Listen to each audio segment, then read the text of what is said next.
It has enormous influence over the deployment and the composition of the Foreign Service. This hearing will provide a greater insight into how the department's reorganization plan will change the division of labor between the so-called regional and functional bureaus, and how the President's America First foreign policy will be implemented in the field. And I will now recognize myself for an opening statement. Under the Biden administration, the State Department, in my opinion, operated without clear lines of command. I believe that it blurred responsibilities in many cases, and that it had a culture that prioritized process over the outcomes that the State Department would produce.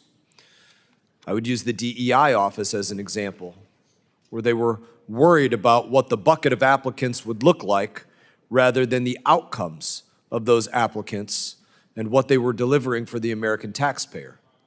That was a direct quote from the former DEI Secretary Abercrombie Winstanley. That has changed under President Biden, President Trump, and Secretary Rubio. This committee is working to restore real command and control at the State Department, something that the Pentagon has had for decades and something that the State Department desperately needs.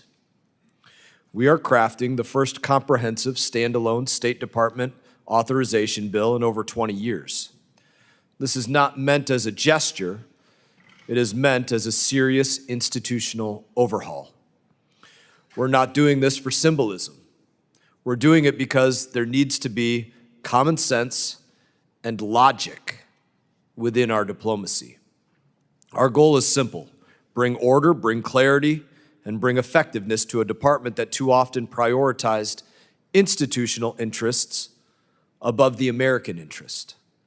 A perfect example is how members of Congress, in too many cases, are more concerned about somebody being fired from the State Department after 10 or 15 years of employment, when they should be asking how productive those employees were and what were the measurable outcomes that were provided by them approving transgender operas or drag show tutorials or DEI musicals or LGBTQ comic books abroad.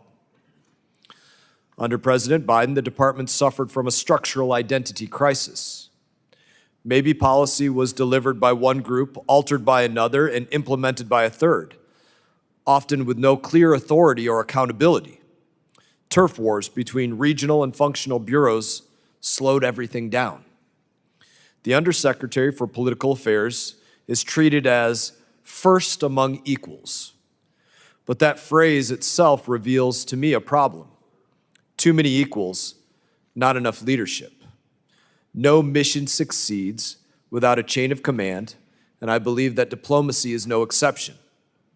The State Department must operate like a strategic institution with a clear hierarchy, mission clarity, decisive leadership, and measurable outcomes.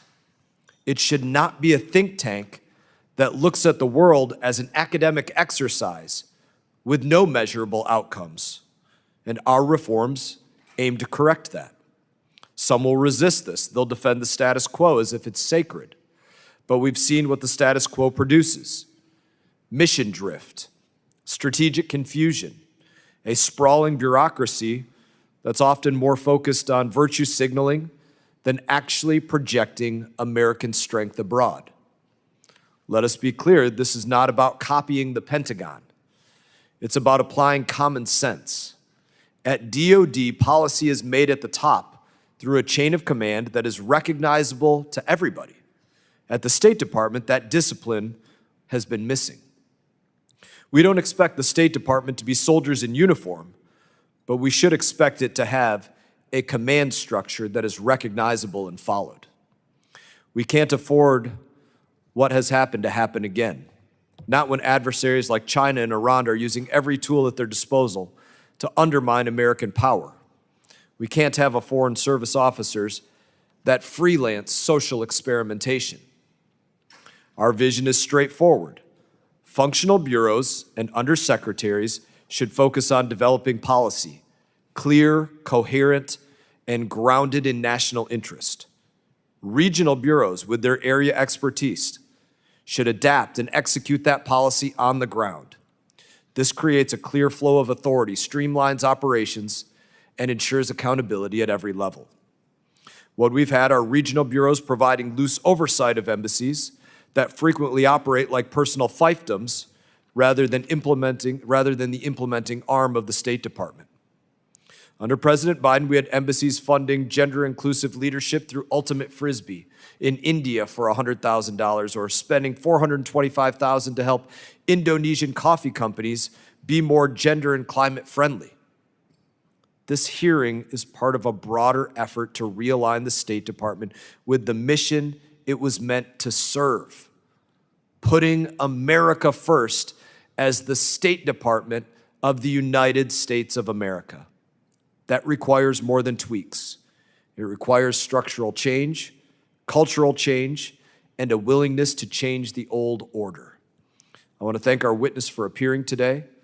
We do look forward to your insight as we take the first step towards restoring command and control, discipline, and mission focus at the United States Department of State.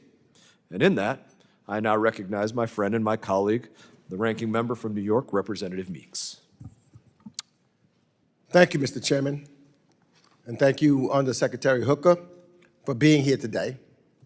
You've been given quite a job. Last week, your colleague, Michael Regas, told the committee that the regional bureaus and the U.S. diplomatic posts that you oversee would somehow fill all the gaps left by this administration's haphazard and short-sighted reorganization of the State Department and its unlawful dismantling of the U.S. Agency for International Development. Now, that would make sense if this were a reorganization in name only. If the goal were to empower the regional bureaus, we'd expect them to be staffed up and properly resourced. But that's not what's happening. Instead, Secretary Rubio fired 1,300 civil and foreign service officers across the department, squandering expertise which American taxpayers paid for and talent your bureaus now need. And rather than fund your work, this administration clawed back, with the help of my colleagues across the aisle, $8 billion in congressionally appropriated funds that was done in a bipartisan manner. Add that on top of your paltry budget request for next year. You're staring at an 85% hole in the State Department's wallet. The department keeps repeating the talking points about having 1,500 domestic office units, but that's not the real issue. The question isn't whether we have too many offices, it's whether we have the right capabilities. In the limited briefings we've received, no one has demonstrated that you do. We shouldn't confuse complexity with inefficiency. America's diplomatic apparatus is specialized, and it needs to be. Many of domestic operations are essential. They provide critical support to our missions overseas. Madam Undersecretary, you said in your confirmation hearing in April, and I quote, "The United States requires a modern diplomatic corps that is ready to meet the challenges of a complex world," unquote. But I'm telling you, Madam Undersecretary, you've been set up to fail. This administration is asking you to do much more with much less. It's like being sent into a war zone with a water gun. You're expected to promote human rights without a Bureau of Democracy, Human Rights, and Labor. You're expected to prevent conflict without a Conflict and Stabilization Operations Bureau. You're expected to investigate war crimes without an Office of Global Criminal Justice. And that's just the beginning. But this is more than a logistical challenge, it's a values problem. This administration has openly declared its hostility to the values that center our foreign policy and give us influence and credibility around the world. Instead of defending democracy, President Trump and the MAGA Republicans cheer on its erosion in Hungary. Instead of standing for the rule of law, they strike lucrative crypto deals in the Gulf. And instead of condemning coup attempts, they cozy up to those who lead them in places like Brazil. And U.S. leadership is in retreat. The president is pulling the United States from multilateral organizations and handing our empty chair to who? China, with UNESCO being the latest example. Our allies are issuing travel warnings not to come to the United States after seeing the administration's assault on international students and arbitrary roundups of people they think look suspicious. And American household incomes and the dollar are both dropping as the president wages nonsensical and self-defeating trade war with the world. Our adversaries are watching all of this and celebrating. They see a United States that is disarming itself strategically, diplomatically, and morally.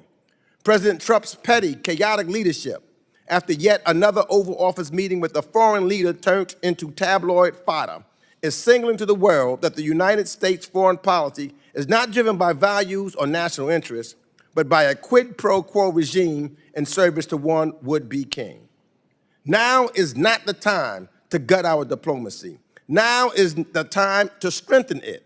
But the Trump administration has no process, no vision, or strategy to compete and win on the global stage. And it certainly won't achieve our strategic foreign policy goals on a shoestring budget with a hollowed-out staff. This administration's best explanation for all of this, a slogan, America first, that will only leave America last. Madam Secretary, I hope you'll be able to provide more than just slogans today. Thank you, and I yield back my time. Other members of the committee are reminded that opening statements may be submitted for the record. We're pleased to have the Undersecretary of State for Political Affairs, Allison Hooker, before us today. Your full statements will be made a part of the record, and I'll ask that you keep your spoken remarks to 5 minutes in order to allow time for member questions. And I now recognize you, Undersecretary Hooker, for your opening statement. Thank you very much, Chairman. Good morning, Chairman Mast, Ranking Member Meeks, and distinguished members of the committee. It's an honor to be before you today as Undersecretary of State for Political Affairs. Since stepping into this role just over 6 weeks ago, I've had the opportunity to accompany Secretary Rubio on 3 overseas missions, 2 of which were in support of President Trump. These early engagements were not ceremonial. They were urgent, high-level diplomatic efforts demanding precision, speed, and strategic focus. They reflect the President's clear directive that our diplomacy be focused, effective, and firmly grounded in America First principles. The President's bold approach could not be more timely. The United States faces a global landscape defined by intensifying strategic competition, destabilizing mass migration, transnational crime, unfair trade practices, and the challenges of forging durable partnerships in a rapidly shifting world. Meeting these challenges requires a Department of State that is leaner, sharper, and more responsive, an institution built not for bureaucracy, but for results. Unfortunately, that is not the department we inherited. Let me be clear. As a former civil servant with over 2 decades of service, I have deep and abiding respect for the dedication and talent of the department's workforce, foreign service, civil service, locally employed staff, and others. But even the most skilled workforce cannot thrive within a system that is structurally flawed. For too long, our organization has been burdened by overlapping mandates, unclear chains of command, and a proliferation of single-issue offices detached from our broader national priorities. As the Deputy Secretary of Management and Resources testified before this committee last week, when Secretary Rubio unveiled the reorganization plan on April 22nd, the department had more than 1,500 domestic office units. That's an astonishing figure for an agency whose central mission is to represent American interests overseas. With this complexity has come a lack of accountability to the President and ultimately to the American people. When lines of responsibilities blur and decision-making is spread across multiple actors, it becomes hard to ensure that the department's work is fully aligned with the priorities of the elected leadership. This undermines not only efficiency, but also the most essential democratic principle, that our government agencies must be responsive and accountable to those they serve. Calls for reform are nothing new, but this time reform is not theoretical. It is happening. Under the leadership of President Trump and Secretary Rubio, we are executing a fundamental transformation of the department, one rooted in achieving operational effectiveness and institutional accountability. This reorganization was never about individual people or positions. It was about structure and strategic alignment. And at the heart of this transformation is the empowerment of our regional bureaus, and through them, our posts overseas. By consolidating policy tools under our regional bureaus, we are creating single lines of accountability that will allow us to move faster, speak with greater clarity, and deliver more impactful results. These changes will ensure that our diplomacy is no longer driven by dozens of different offices with competing priorities and authorities, but by a mission-focused core, fully empowered and aligned with the President's priorities. As part of this effort, we are also taking bold action on foreign assistance.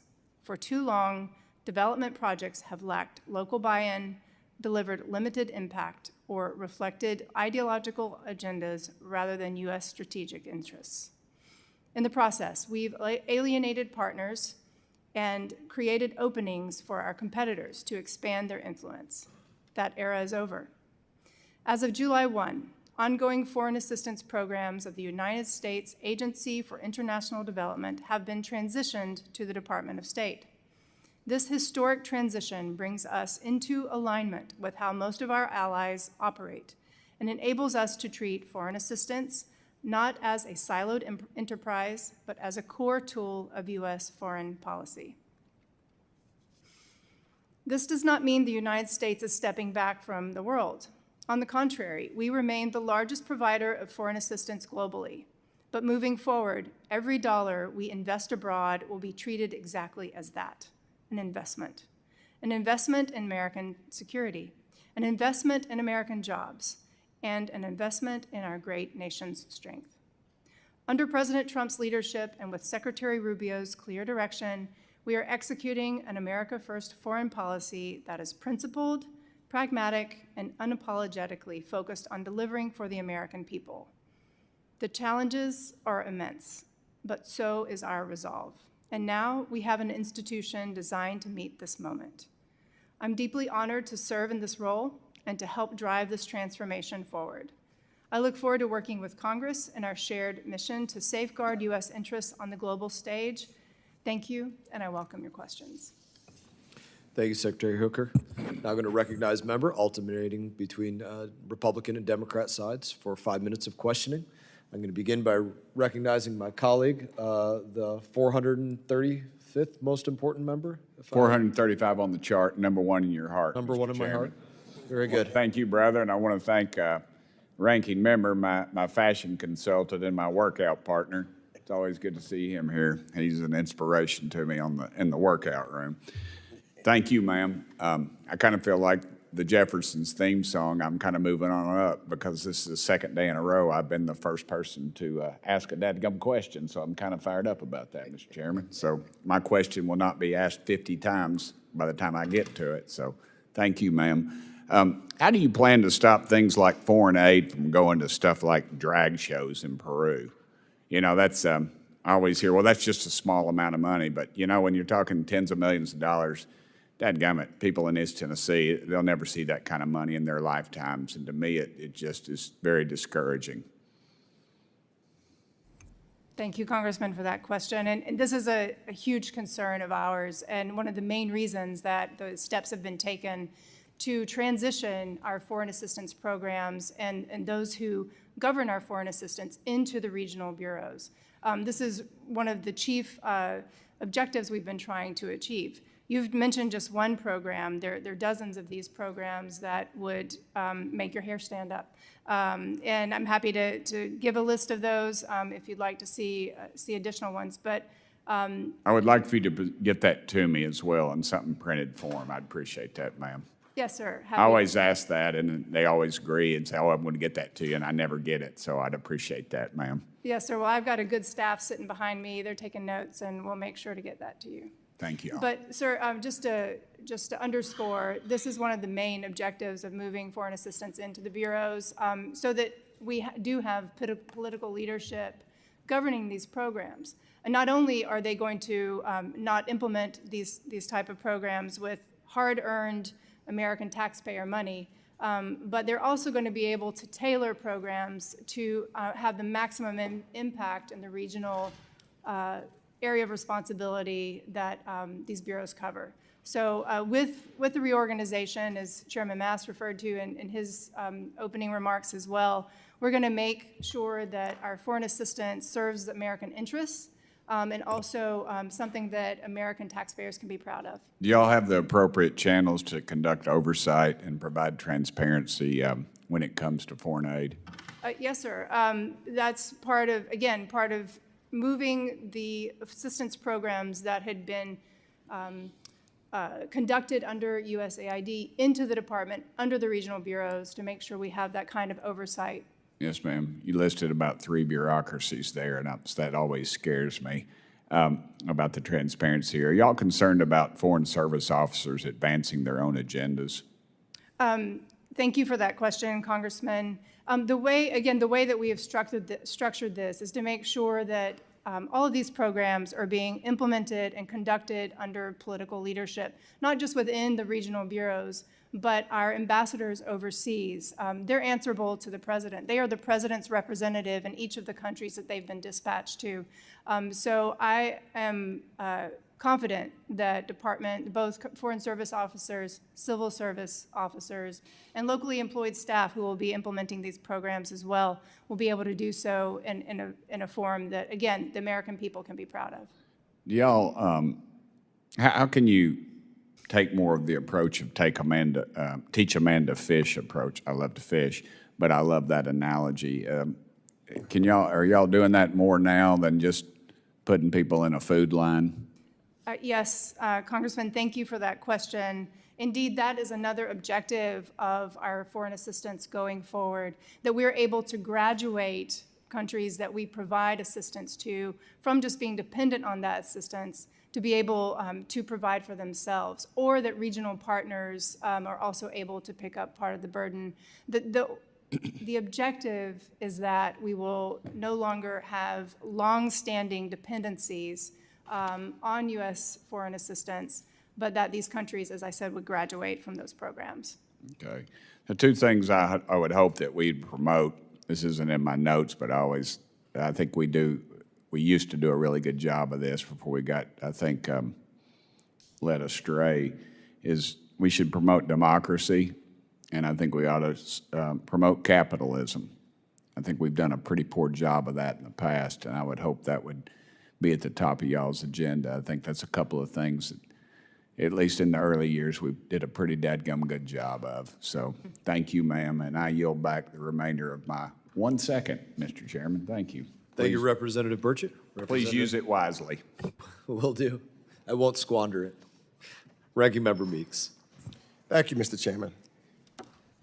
Madam Undersecretary, both Secretary Rubio and Deputy Secretary Regas have said that the State Department's reorganization puts regional bureaus and posts in the lead after single-issue functional offices like Democracy, Human Rights, and Labor Bureau, DRL, distorted foreign policy. They assured us that DRL's work isn't going away, but rather being transferred to regional bureaus. Now, I'll start out by saying I have serious concerns about that, because DRL was one of those departments that has enjoyed bipartisan congressional support for decades, where we've not heard some of the things that are said now. Now, because some of the restrictions I have in time, I've got a few yes or no questions I would like to ask you, so that I can really understand how you did this. Do you have a written plan for absorbing the work formerly done by DRL into the regional bureaus? Thank you, Chairman, Ranking Member, for that question. Each bureau is going to tailor its programs to meet the needs of the But my question is, do you area. have one now?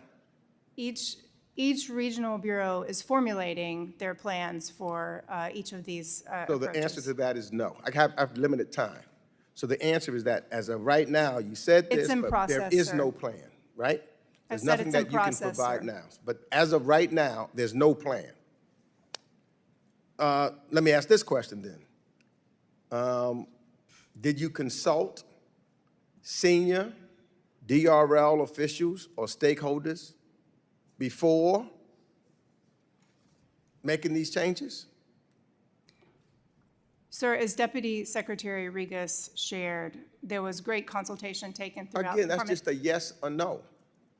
Did you consult senior DRL officials or stakeholders before Consultations making these took place. changes? Because it seems to me there's no plan now. So There- I guess the answer has to be that you have not, and some of them are gone.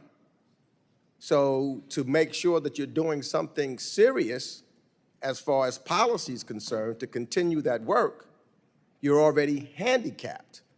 If there's no plan now, you just decided we're gonna cut it, you didn't make a decision, there was no determination that it was no need for it. You absorbed it. There was no consultation with senior DRL officials or stakeholders before deciding to make these changes. So there's nothing that you can provide because we have oversight committee to this committee so that we can look to see whether there was something intelligently done or not. Well, let me ask this question. Did you absorb any staff formerly assigned to DRL into the regional bureaus? Was any staff absorbed, former staffs? Sir, each of these functions are going to continue in the bureaus. It's a simple Their question. staff You can just are ask me yes. able to perform these functions in the regional bureau. Was any That's my formerly assigned to the DRL, were any of them absorbed into the regional bureaus? I'm happy to get back to you with a list of officers that are going to be performing these duties going forward. So I have to make the presumption that none of the individuals who have the expertise, who knew what was going on with reference to DRL, none of them have been absorbed. And so therefore, there is a great number of a brain drain that has taken place as a result of the 1,300 people at the State Department that was left on. So now let me move on because time is running out. In your opening statement, you said, when lines of responsibility blur and decision-making is spread across multiple actors, it becomes harder to ensure that the department's work is fully aligned with the priorities of elected leadership. Do you think government agencies should reflect the priorities of elected leaders? Yes or no? Yes, And that's because elected leaders represent the will of the American people. Is that correct? that's correct. Yes. So, Mr. Chairman, I'm going to ask unanimous consent to enter into the record a July 18th New York Times article describing a cable from Secretary Rubio instructing the department's workforce to, and I quote, avoid opinion on the fairness or integrity of an electoral process, its legitimacy, or the democratic values of the country are in question. So ordered. And I see that my time is just about expired, so I will give you additional questions, Madam Secretary, because I have a bunch more about the draft, who did it, and who, you know, whether it was you, whether it was Secretary, or you had any part of it, as well as some other things. So I have much more to talk to you about. And hopefully, when our office sends a letter or a phone call to request to have these dialogues and conversations with you, that we will get a response back, because we do have oversight committee responsibilities as being a member of the United States Congress and the Foreign Affairs Committee. Both Democrats, both Republicans and Democrats has that responsibility. Thank you, and I yield back, Mr. Chair. Chair now recognizes Representative Issa. You know, I adore my ranking member because There wasn't time for you to answer most of the questions fully, but there was an extra 50 seconds for his closing statement after the bell ran out. Let me switch subjects a little, and mine may be a little bit yes or no, but if they're not, you just tell me. The Millennium Challenge Corporation is an independent U.S. foreign aid agency focused on reducing poverty through economic growth and in a well-governed developing country. And it touts transparency and measurable results. Now, that corporation was formed under the man behind me, the late Henry Hyde. It was formed on a bipartisan basis, and it made the assumption that everything was zero-based. You had to compete for it, you had to earn it, and then you would be checked and measured. If you didn't achieve it, it would be cut. Only if you were achieving it and there was still a need would there continue to be funding. Now, knowing that that's been its mission, and we won't argue whether it's achieved all of its missions or not, isn't that the mission that your administration is redirecting now for the rest of the aid program to meet those same criteria that we broadly created a whole separate corporation to do? Thank you, Congressman, for that question. Yes, but as I mentioned in my opening statements, the efforts that we have taken, that Secretary Rubio, that the President has taken, is meant to streamline these functions, to streamline these opportunities. If we have multiple siloed efforts underway, it takes more time to implement, and Madam Secretary, I couldn't agree with you more. And I want to narrow the question because I believe that you've just begun to do the right thing. I believe that Millennium Challenge Corporation was the right idea, except that I question today whether or not, when we're competing for hearts and minds and for effective helping of foreign countries, if that stated goal shouldn't be for one agency under the Secretary of State combined. So I'm delighted to see USAID rolled back into state. During the Trump 1 administration, I was designated as a trade development agency head. I would hope that we would do the same thing even further with the other fundings and loan programs. But you said something that I think is very important. You said that things should serve America's interest. And I just want to ask you a couple of questions. They're mostly yes or no. One, is America's interest in alleviating poverty with those countries that if our money were added, we would help them do that? Meaning you don't put the money just anywhere, you put it where it can make a difference. Yes, that's what our assistance programs are aimed to do. Okay, and doesn't that mean that you inherited a countless amount of overlapping programs that have been around for a very long time that had not achieved their goal, were not achieving their goal, and in some cases with countries that were not currently structured to benefit from that money? So this is exactly the goal of the reorganization as it relates to foreign assistance programs, by putting the foreign assistance programs into the State Department under the governance of the regional bureaus, being executed overseas with oversight from the ambassadors who have been empowered to make sure these programs meet the needs that they were intended for. That's exactly the goal of Secretary Rubio. Now, if I can use my remaining time to be a little specific and parochial, recently there was an effort on the House floor in appropriations to defund the Lebanese armed forces in their effort to basically to eliminate Hezbollah's ability to regenerate itself and threaten its neighbors. The State Department has continued, along with DOD, the funding of the Lebanese armed forces, along with other aid to Lebanon in that effort. Do you stand by that as a good investment in a country trying to emerge from being an occupied state? Sir, thank you for that question. As is true across the region, in the in the Middle East, the president is aimed at seeing a ceasefire across all of the conflicts that are going on. As you probably are aware, Ambassador Barrick is very much engaged in Lebanon and working on, And Syria, I appreciate him being Syria. special envoy to both. and Ambassador to Turkey. He wears multiple hats, as many do in our organization. But he's very much engaged in that, and it's the goal of the administration to ensure that the region returns to stability, peace, and prosperity in the future as well. Thank you, Mr. Chairman. Yield back. Thank you, Congressman. Chair now recognizes Representative Sherman. Madam Secretary, I hope you'd focus on the aid that Armenia needs as a result of well over 100,000 people being ethnically cleansed from Artsakh and now living in Armenia. And I hope that you direct our ambassador to Pakistan to visit Imran Khan in prison to demonstrate our dedication to the rule of law and to visit Dr. Afridi. This is in prison.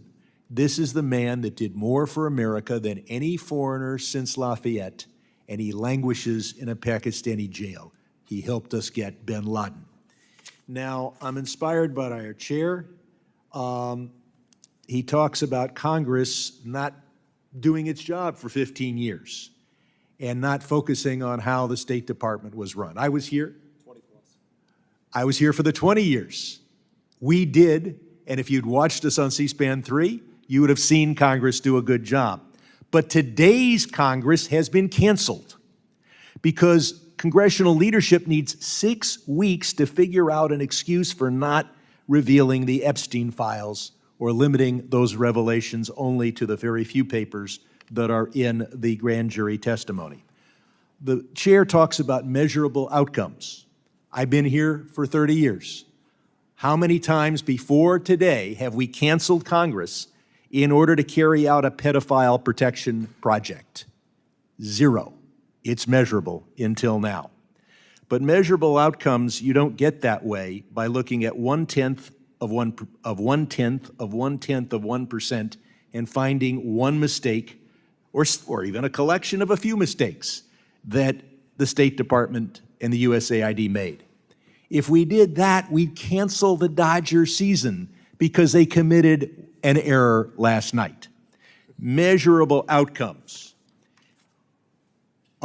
We've got the Center for Global Development measuring that 3.3 million people will die this year because of the gutting of USAID. We've got Boston University demonstrating that 300,000 people have already died as a result of that. We've got the Secretary, Rubio, coming to the table you're sitting at there and saying 0 people have died. Do you stand by the Secretary in saying that when the richest man in the world took food and medicine from the poorest people in the world, that has resulted in 0 deaths? Because we want measurable outcomes. Is it 0? Thank you, Congressman, for that question. And I'm very asking, much stand I by asked a the yes or no question. Madam Secretary, I asked a yes or no question. I want a yes or no answer. If you don't want to do that, I'll simply go on. You're asking me to Do you say- stand restate by the the question. statement of the Secretary of State that 0 people have died in the world as a result of the gutting of USAID? Do you stand by it or not? Yes or no? Thank you, Congressman, for your question. I stand by what Secretary Rubio says. Thank you. And I'm happy to Thank you, because I've got more questions. expound if you give me an I opportunity. would point out that those people on- will die chiefly as a result of malaria, AIDS, and tuberculosis. That disease will infect millions of people in poor countries. It will then replicate, mutate, and migrate back here in stronger form. And I know, so I want to ask the question, the State Department has no system to measure how many Americans will die when this more virulent disease comes here because the richest man in the world took medicine away from the poorest. But we've got U.S. taxpayer dollars buying 500 metric tons of emergency food that was destroyed by the State Department. That's measurable.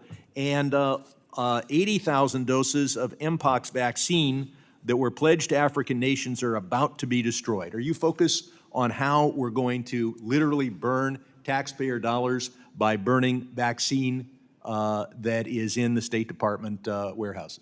I'm focused on all these things.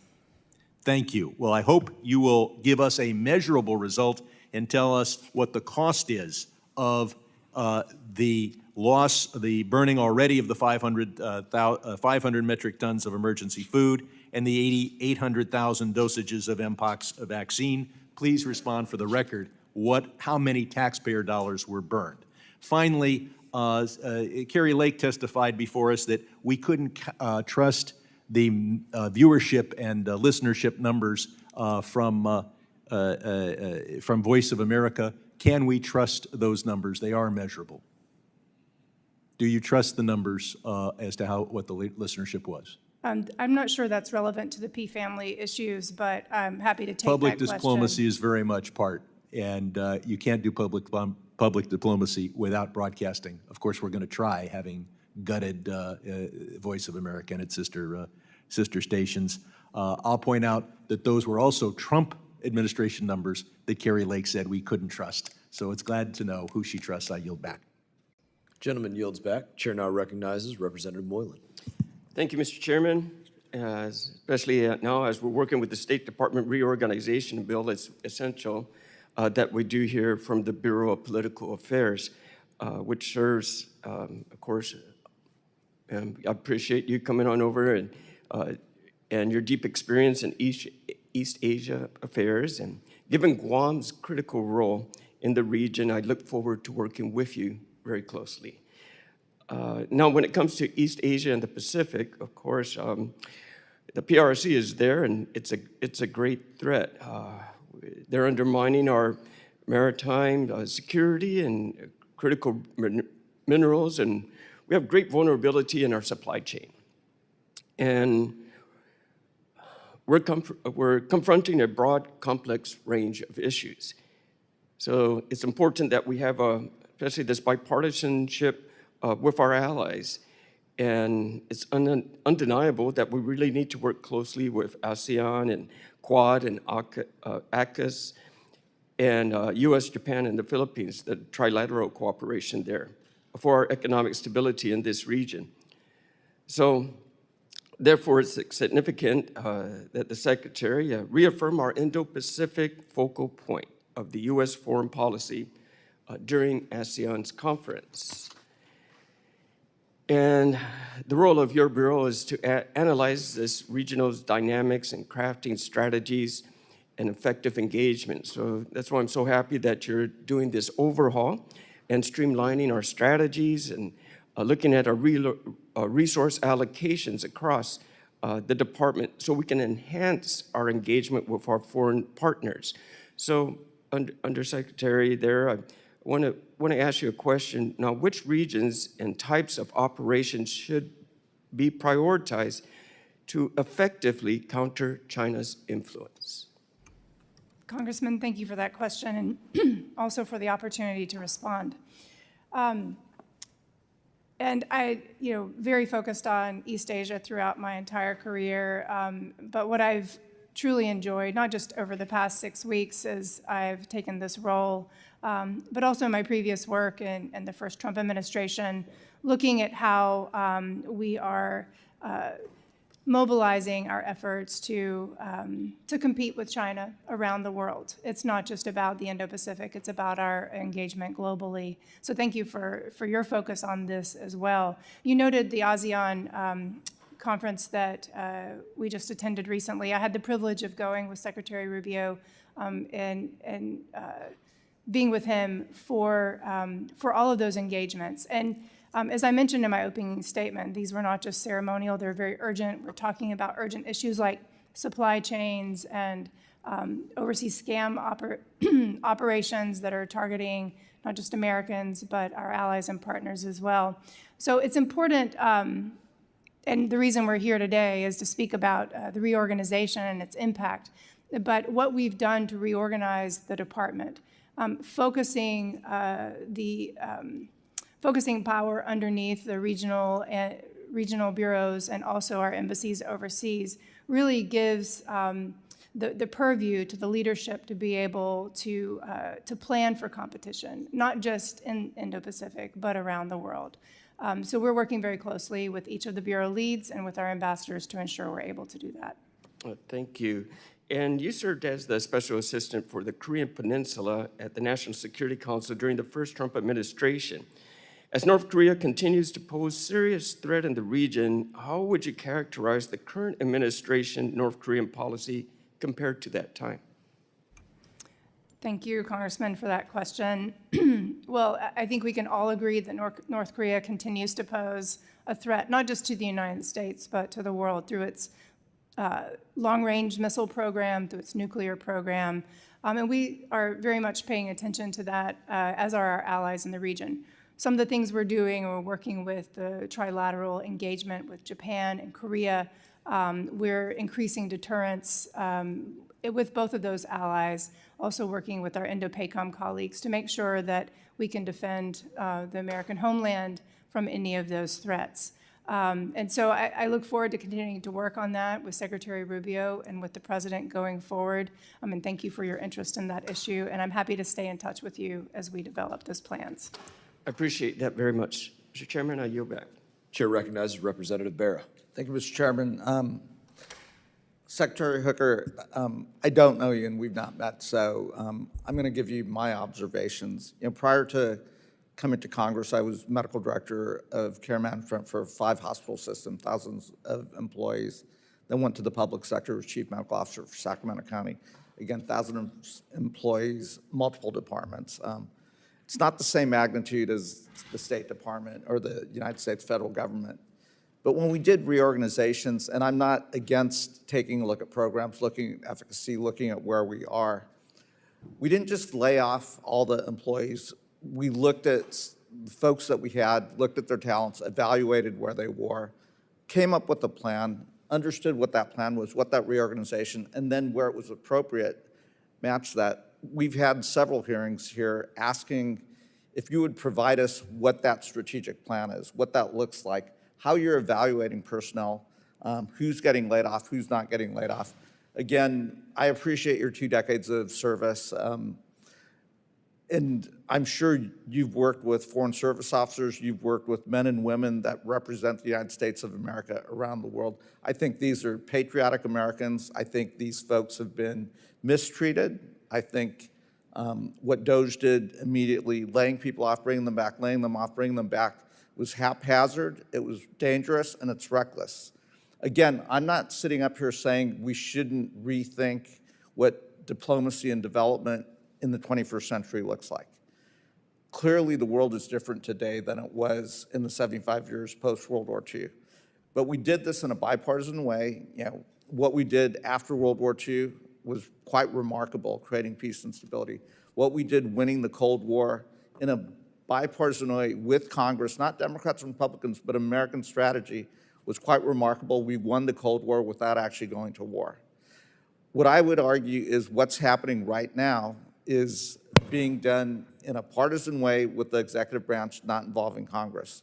I appreciate the chairman's desire to do a State Department authorization bill. I appreciate the markup that we had yesterday. And I would urge the administration to work closely with Congress, because if all you do is reorganize diplomacy and development by yourself, we will get the White House one day, hopefully in 3 years. We will get the majority one day, hopefully in a year and a half. We don't want to keep going back and forth. We want to come up with an American strategy that's not a Republican strategy or a Democratic strategy, one that reflects the world that we live in today. You talked about those challenges: mass migration, trade practices, economic practices that don't reflect today's world, transnational crime, just to name a few, war in Europe, modernizing what NATO looks like, avoiding World War III in Asia. Those are all hugely important things that we have to do to best protect the American people. Again, I would urge you, Secretary Hooker, to work with us on this, to think about what that looks like, to look at the efficiency of programs, to create new programs. I appreciate my colleague from Tennessee saying, we don't want to just give folks fish, we want to teach them how to fish. That is going to run into huge political challenges because many of my red state Republicans have programs that support farmers to have them grow food, to send that food overseas. I would much rather we take our best scientists, have them go to Africa, look at the best modern farming practices, Teach them how to farm and feed themselves. That would be a much better way to alleviate hunger in Africa. That isn't how the political system's been set up in the United States. I would much rather us think about global health security and ways to reorganize that so we don't have malaria over here, tuberculosis over here, HIV over here. But is there a better way to do this? Again, I would urge you to work with Congress, with Democrats and Republicans, to think about what a modern State Department, modern aid and development look like, how we work through the interagency operations. But I would also urge you to not haphazardly lay off some of our best foreign policy folks, our best foreign service officers, the folks that are actually there to prepare you to do your job, to prepare Secretary Rubio to do his job. The folks that prepared you for that ASEAN conference, they've all been laid off. I just worry about how we're weakening the United States. We're weakening our role in the world. The world is a much better place with the United States. We should work with our allies and friends and modernize what that looks like for the 21st century. For the sake of our kids and our grandkids, we want them to have the same peace, prosperity, and stability as the world. So there's no question here. There's just advice. Work with us on this. Otherwise, we'll just be going back and forth, and it'll weaken the United States. So thank you. I yield back. Representative yields back. Chair recognizes Representative McCormick. Thank you, Mr. Chair, and thank you for being here today with us. I was kind of chuckling to myself to watch people kind of walk in here, ask you a bunch of questions, not allow you to answer, and then leave, basically painting this administration and yourself as somebody who has no feelings towards anybody else or the world or any impact on the United States, which is absolutely ridiculous. I think a lot of people right now are getting confused between American first and American only interests around the world. I think we just recently passed a bill that shored up our support for the Cox's Bazar region with about 1 million Rohingya refugees from Myanmar in about 13 square kilometers, which I visited last year, which with great interest. We have about 26 million refugees around the world right now that are displaced that could cause great upheaval in the social fabric of the world, which could impact us financially and otherwise, which I'm sure you're well aware of, especially with your expertise.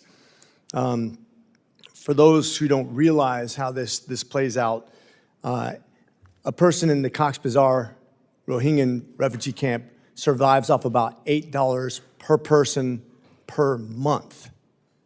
Per month, $8 per person per month. A lot of that's from our aid and other people's aid around the world.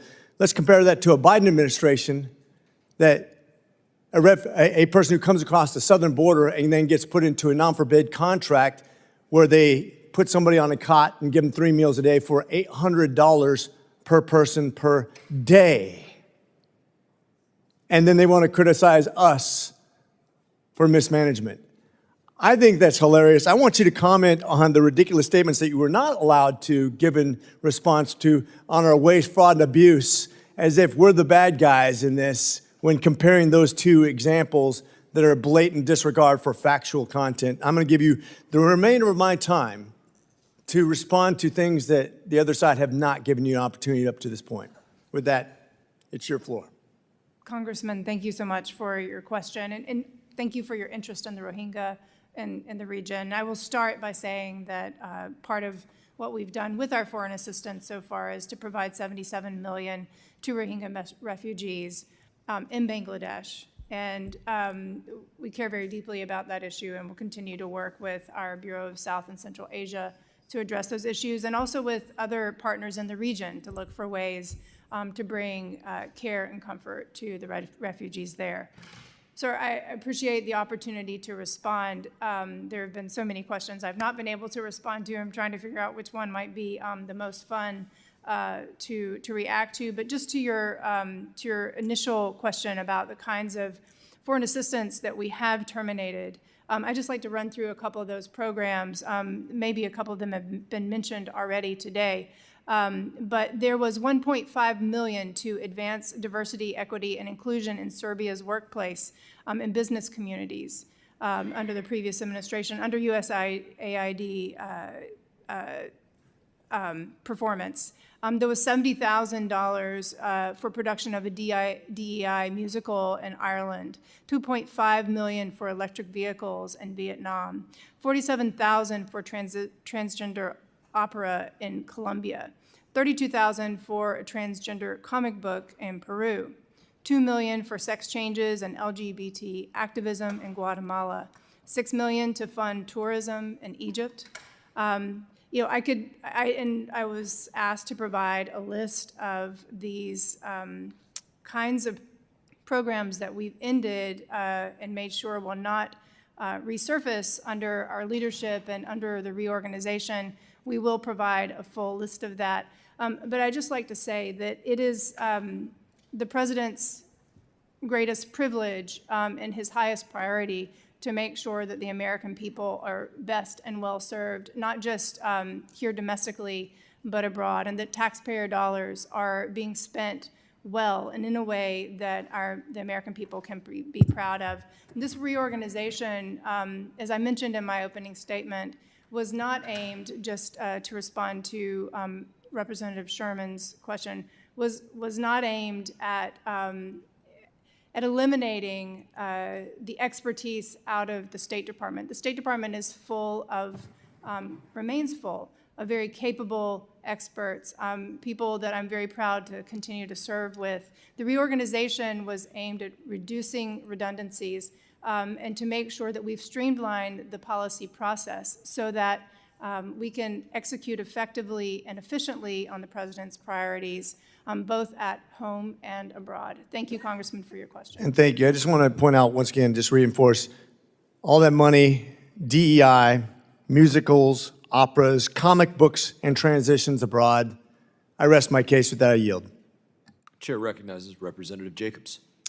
Thank you, Mr. Chairman. I would just note those are 6 programs of the over hundreds and hundreds of programs that the State Department and USAID implemented over the years. I know as a former State Department employee myself.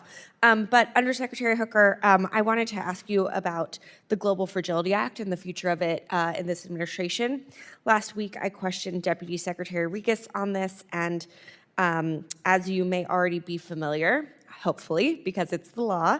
The Global Fragility Act is a bipartisan landmark law that passed in 2019 that was designed to implement many of the lessons learned from years of costly and unsuccessful U.S. stabilization efforts in Iraq and Afghanistan and Somalia. It was designed to make foreign assistance more strategic and effective and more aligned with our policies, something that this current administration talks about. Congress has also made clear its continued bipartisan support. I recently introduced a reauthorization bill with Chair Emeritus McCall, and the House National Security Appropriations Bill just appropriated money for GFA implementation. In response to my questions, Deputy Secretary Regas testified that GFA would now be implemented by regional bureaus, dismantling the CSO Bureau and firing all of its staff that had previously been in charge of implementing this.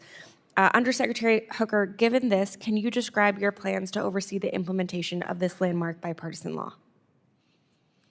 Thank you, Congresswoman, for your question. I did have the opportunity to watch Deputy Secretary Regas's hearing, and I do recall your question on that issue.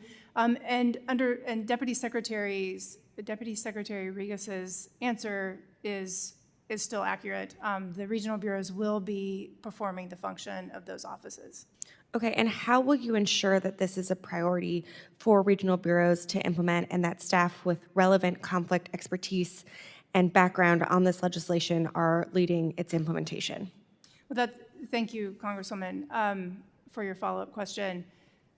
The entire intention of the reorg was to make sure that regional bureaus are able to execute on just these kinds of issues. No, I understand that that's the intention. I want to know how you plan on doing that. I plan on overseeing the bureaus and their leadership and making sure that not just this issue that is very important, but every other issue that we've talked about, some of which I had not had a chance to respond, that each of these issues will be integrated fully into each regional bureau. That's my responsibility, is overseeing the bureaus. And when it comes to specific issues, I'm happy to work with the senior bureau official to work with you so that you understand how that's being implemented going forward. Okay, I appreciate that. Almost all of the GFA programs have now been canceled. So I guess what I would like is a written plan to this committee on how you plan on actually ensuring conflict expertise is integrated into the P family, how you are planning on implementing the Global Fragility Act, including ensuring that conflict expertise is going to be housed and prioritized in the regional bureaus, and how you will be carrying out the monitoring, evaluation, and learning requirements, not just of the foreign assistance programs, but of the strategies themselves. Will you commit to providing that plan? I commit to work with you and with the bureaus to provide answers to your questions. Okay, not quite committing to provide a plan, but I will look forward to working with you on that. I also want to turn to Sudan. As I'm sure you know, Sudan is now not only the largest and fastest displacement crisis in the world, but now the largest humanitarian crisis ever recorded. Do you agree with the Biden administration's determination that the RSF has committed genocide in Sudan? Thank you, Congressman, for your question on this important issue. We are paying very close attention to Sudan. We, as you may know, that both the leaders of the RSF and the opposition group have both been sanctioned. This is It's a simple question. Do you agree with the genocide determination? I'm not familiar with that, with the determination. I'm happy to look into that. But what I can tell you is that we are conducting a review of our policy on Sudan in the Bureau of African Affairs, and I'm happy to be in touch with you as we do that. Wonderful. Also, because you do not yet have a confirmed Assistant Secretary for the Bureau of African Affairs, nor do you have a special envoy for Sudan as mandated by law. So my time is running out, but I look forward to working with you to make sure that you actually have the relevant expertise in the Bureau and in the department to actually be able to prioritize this very important humanitarian crisis. Thank you. I yield back. Thank you. We do still have expertise on Africa in the department and the Bureau of African Affairs. Thank you. The gentlelady's time has expired. The chair now recognizes himself for 5 minutes. Undersecretary Hooker, thank you for your service and your time here today with us. For the past few Congresses, I've led bills restricting outbound investments into Chinese military and surveillance companies. This Congress, Senator Cornyn and I are leading the Fight China Act, which takes both an entity-based and sensitive technology-based approach to outbound investment restrictions and aligns with President Trump's national security memorandum titled America First Investment Policy. Restricting investments into entities and sensitive technologies that threaten the U.S. national security means that these investments could be redirected elsewhere. How should we use outbound investment restrictions to bring ASEAN countries in particular closer to the United States, redirecting investments that have been going from the West into China to other allies and partners in the Indo-Pacific? Thank you, Congressman, for that question. As I was just speaking with Representative Moylan, the Secretary just returned from KL, where he attended the ASEAN Regional Forum, the Foreign Ministers meeting, and investment and our bilateral trade relationships and ways to bring greater prosperity to the region were very much on the list of topics that we talked about in each of our bilateral meetings and ASEAN as a whole. I think this speaks directly to the intention of the reorganization in making sure that our East Asia and Pacific Bureau is empowered to have these kind of conversations with our bilateral partners in the region, and that our ambassadors, who are now even more, also more empowered to use their embassies to engage on these topics, that they'll be able to do so going forward with great oversight over each of these issues. I think it's beneficial as we look at outbound investment restrictions in China. This is also a way to bring allies in the ASEAN closer to within our orbit. I want to follow up with trade. You mentioned trade. Critics of this administration's trade policy have argued that it risks alienating our allies and driving them toward Xi Jinping's so-called charm offensive. But that narrative totally ignores the reality on the ground. This announcement of this Indonesia trade agreement is a great example of how the narrative is inconsistent with the reality. Under President Trump's leadership, we're witnessing an unprecedented level of engagement, negotiation, and strategic alignment with partners across the Indo-Pacific. Far from isolating the United States from these partners, this approach is actually reinforcing our economic and security leadership while ensuring that trade deals are fair, reciprocal, and beneficial to the American worker. Can you speak to that, about how this trade policy is advancing our national security and leading to more, not less, economic integration with ASEAN in particular with this Indonesia deal? Thank you, sir, for that question. You took the words right out of my mouth. We've seen multiple trade deals come through over the past few days. Japan was also announced this morning, the Philippines, following the Oval Office meeting between President Marcos and President Trump yesterday.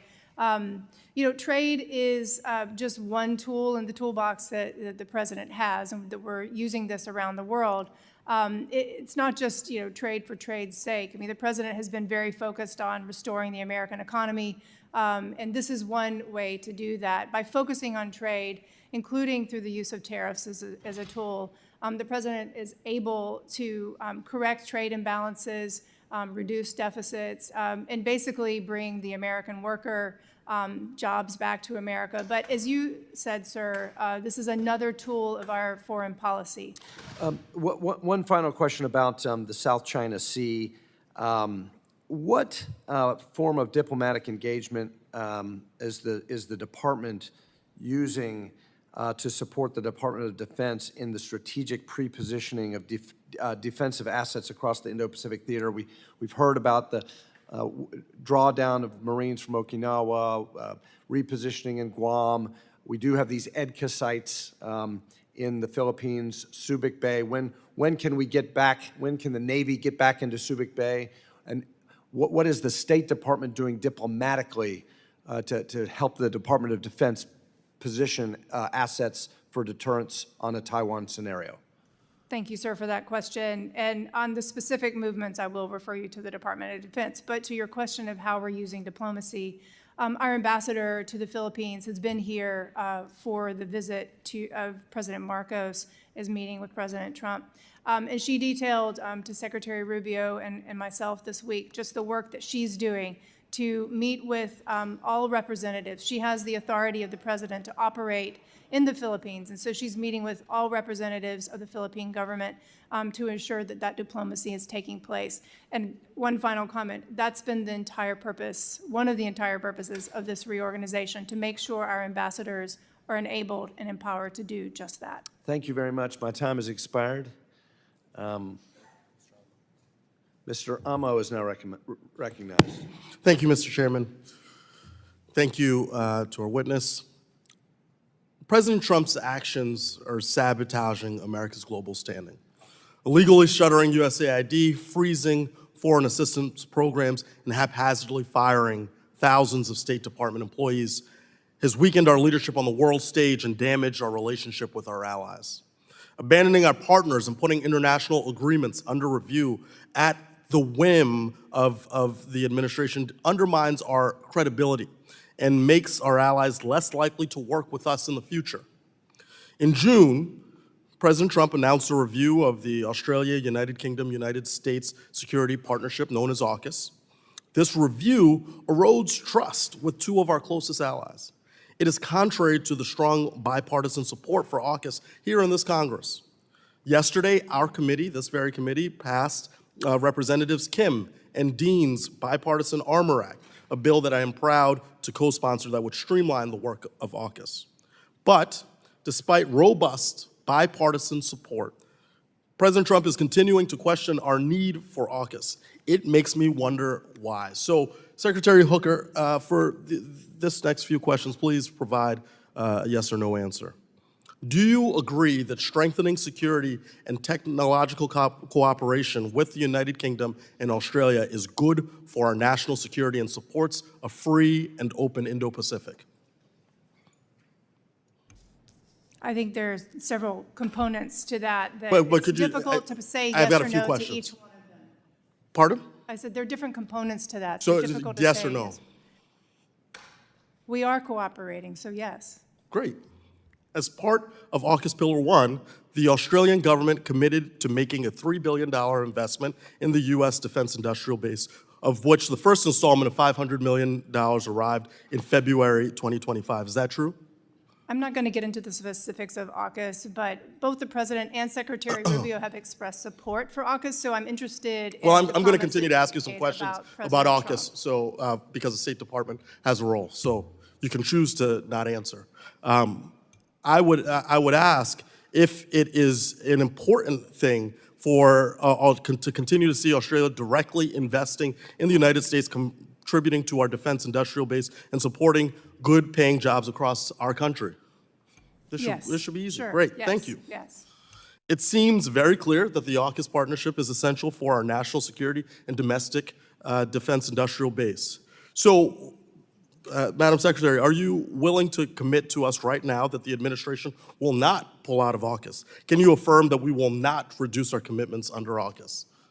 So that is not within my authority to be able to do today for you, but what I can say in response to your questions so far is that both the President and Secretary Rubio have expressed support for AUKUS, so I'd be interested in the quotes that you're referring to, saying the President isn't supporting this, and actually it's the Department of Defense having an internal review on AUKUS. Again, that's not my purview to speak about.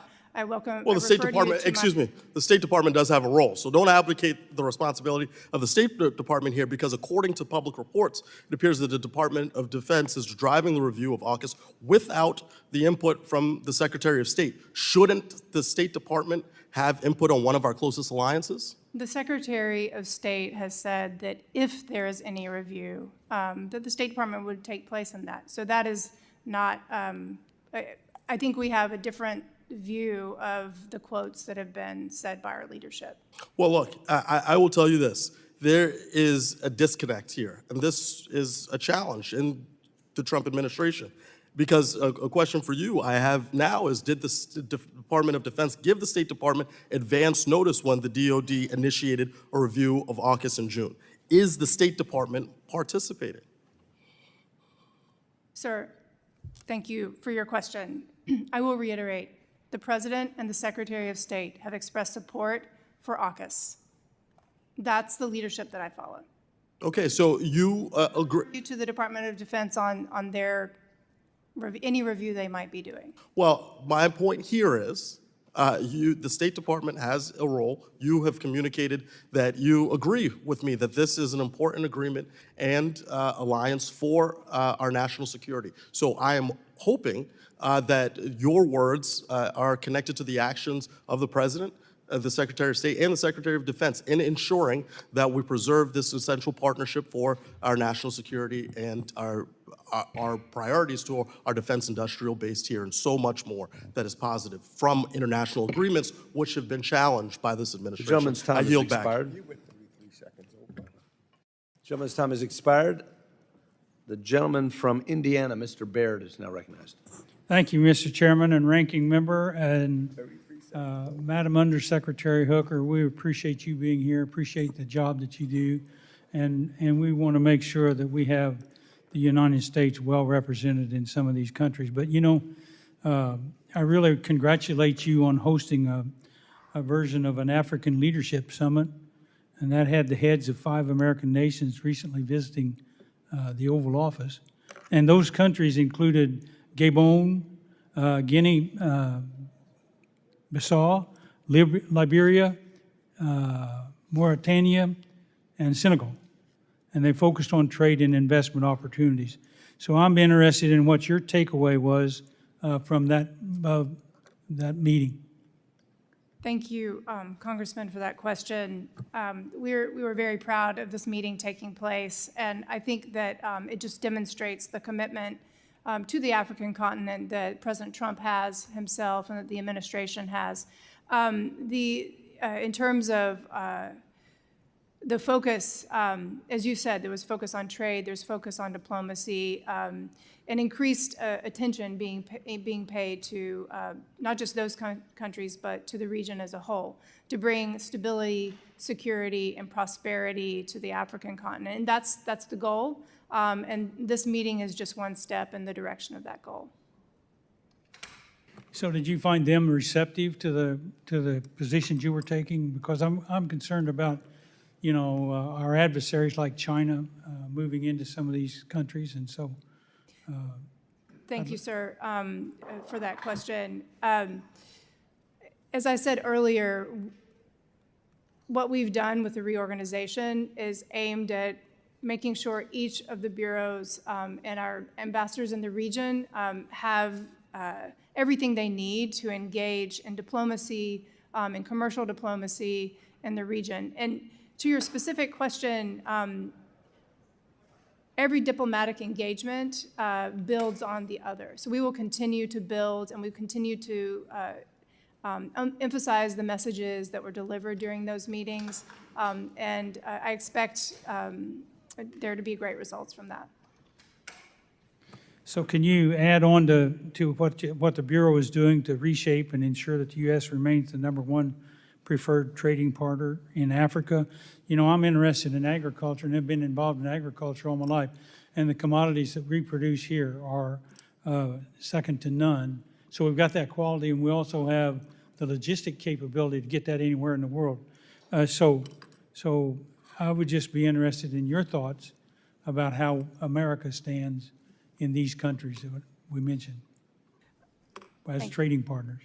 Yes, sir. Well, as you are, I'm sure, very well aware, President Trump is extraordinarily focused on trade, not just for our diplomatic engagements, but for the benefit of the American voter and taxpayer.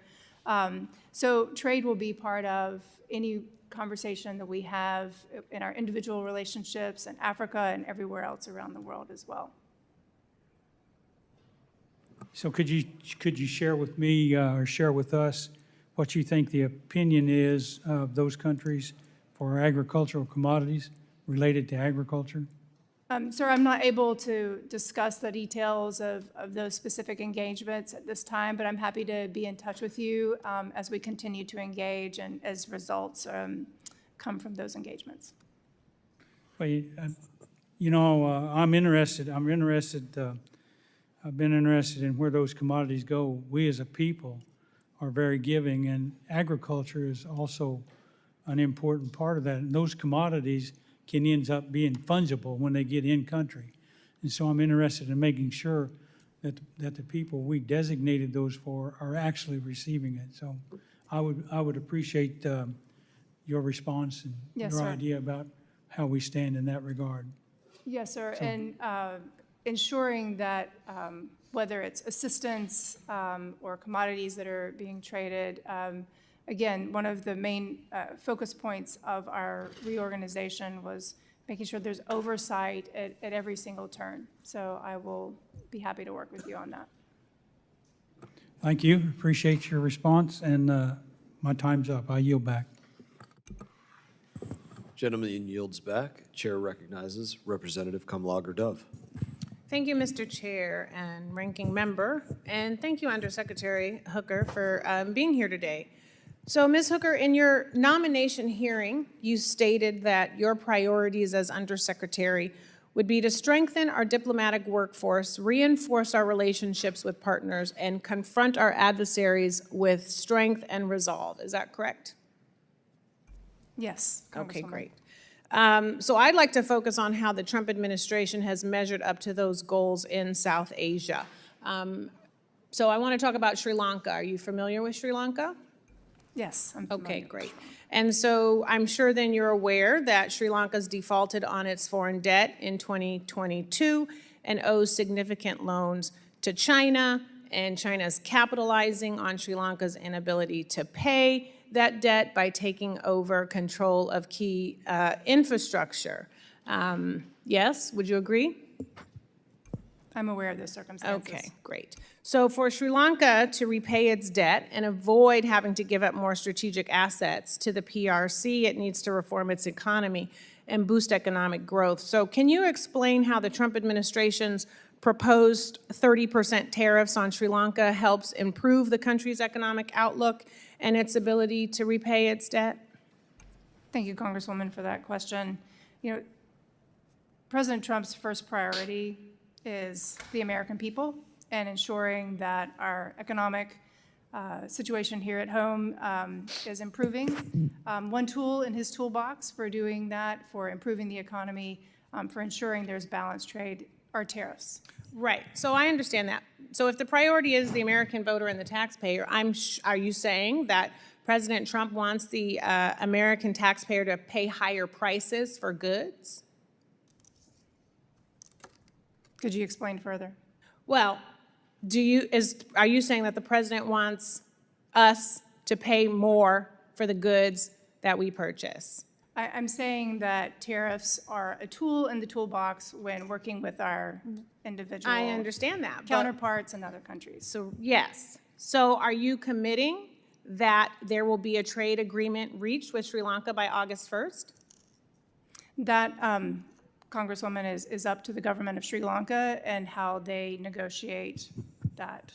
Well, but it's also up to us. And I'm raising this because I don't think, well, I don't know what the president thinks, but I know my constituents in my district don't want to have to pay higher prices. And I also know that last I checked, we're not onshoring, or we're not trying to onshore apparel and garment industries. And we know that Sri Lanka is actually, responsible for manufacturing a lot of goods that American businesses sell to American consumers. And so it would make sense that we are able to keep those relationships with Sri Lanka. And in order for that to continue, they need some kind of support as a partner with us, an economic partner with us, so that they can keep those facilities and allow American businesses to continue to produce goods and sell to American consumers at a good price. So, can you commit to anything as it relates to Sri Lanka and this deal?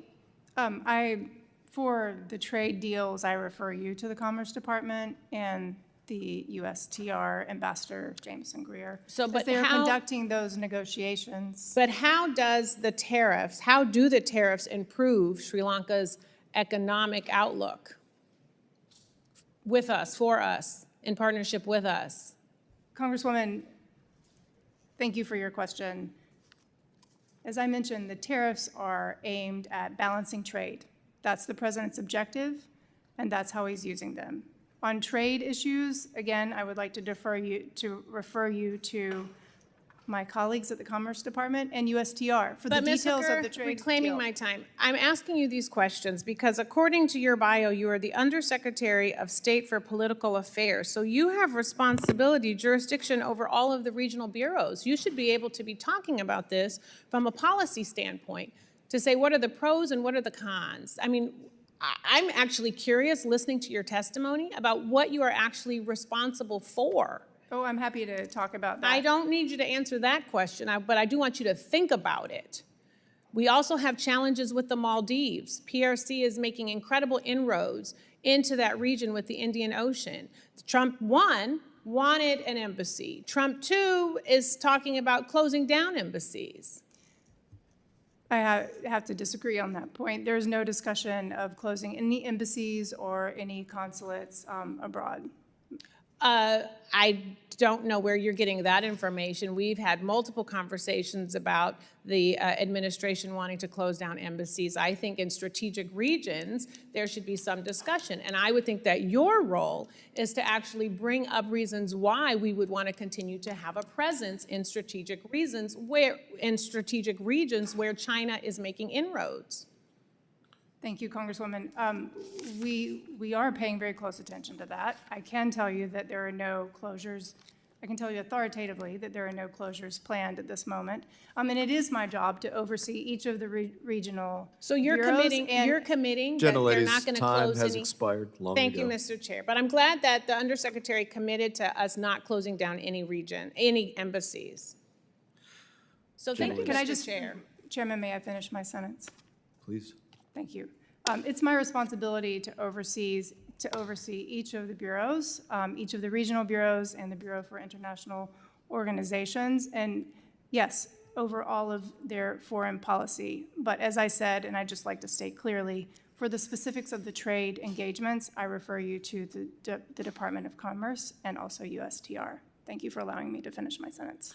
Thank you for answering a paradoxical question of, I want to know what you actually do, but I don't want to hear you answer that question. That to me was an odd statement. Representative Kim is recognized. Thank you, Chairman Mast. Thank you for joining us today. I know under President Trump's first administration, you served as Special Assistant to the President and also Senior Director for the Korean Peninsula at the National Security Council. So I think you understand and agree that Korean Peninsula remains a focal point of global security. As you know, North Korea's continued nuclear ambitions, missile provocations, cyber attacks, and human rights abuses, they pose persistent challenges to the U.S. and our allied interests. So can you talk to me about the lessons that you've learned from your time in the first Trump administration that will inform the current administration's approach dealing with North Korea? Thank you, Congresswoman, and thank you for your attention on this issue. As you may recall, we have worked very closely with our Japanese and South Korean allies on North Korean issues, not just them, but others in the region as well. That is a major lesson learned and takeaway from the first Trump administration, that close coordination, close cooperation with our allies and partners in the region is really one of the most effective ways we can meet the threat, deter the threat, and continue to strategize on a way forward. The president also very much engaged in the Indo-Pacific region, and the North Koreans' growing nuclear and missile program remain a concern of ours. Not just that, but also their engagement and cooperation with Russia. North Korea has really become a country with nuclear weapons. It is a nuclear state, so we have to recognize it as such. It's definitely different than what we've known North Korea to be even 20, 30 years ago, and especially during the Trump administration's first term.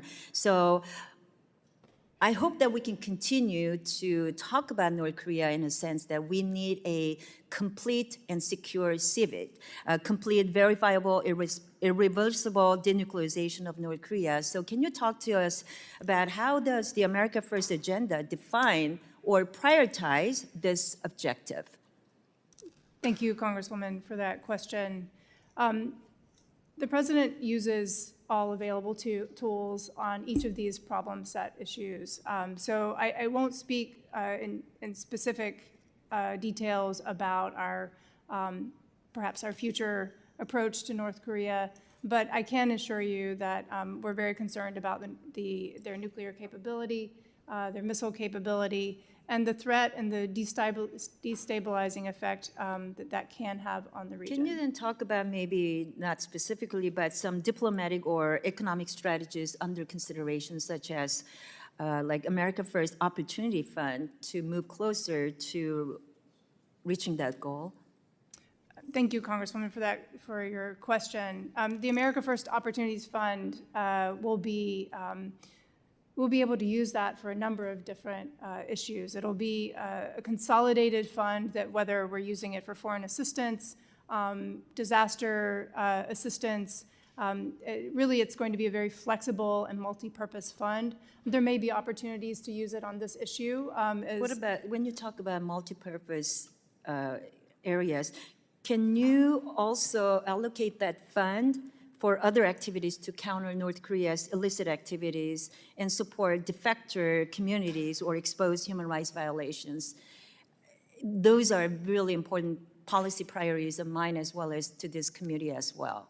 Well, very much paying attention to those issues as well, and can take that into consideration when we're looking at applying the fund going forward. Thanks. As I understand, you, as the Undersecretary for Political Affairs, you oversee the department's 6 regional bureaus covering virtually all foreign policy matters that is considered by the State Department.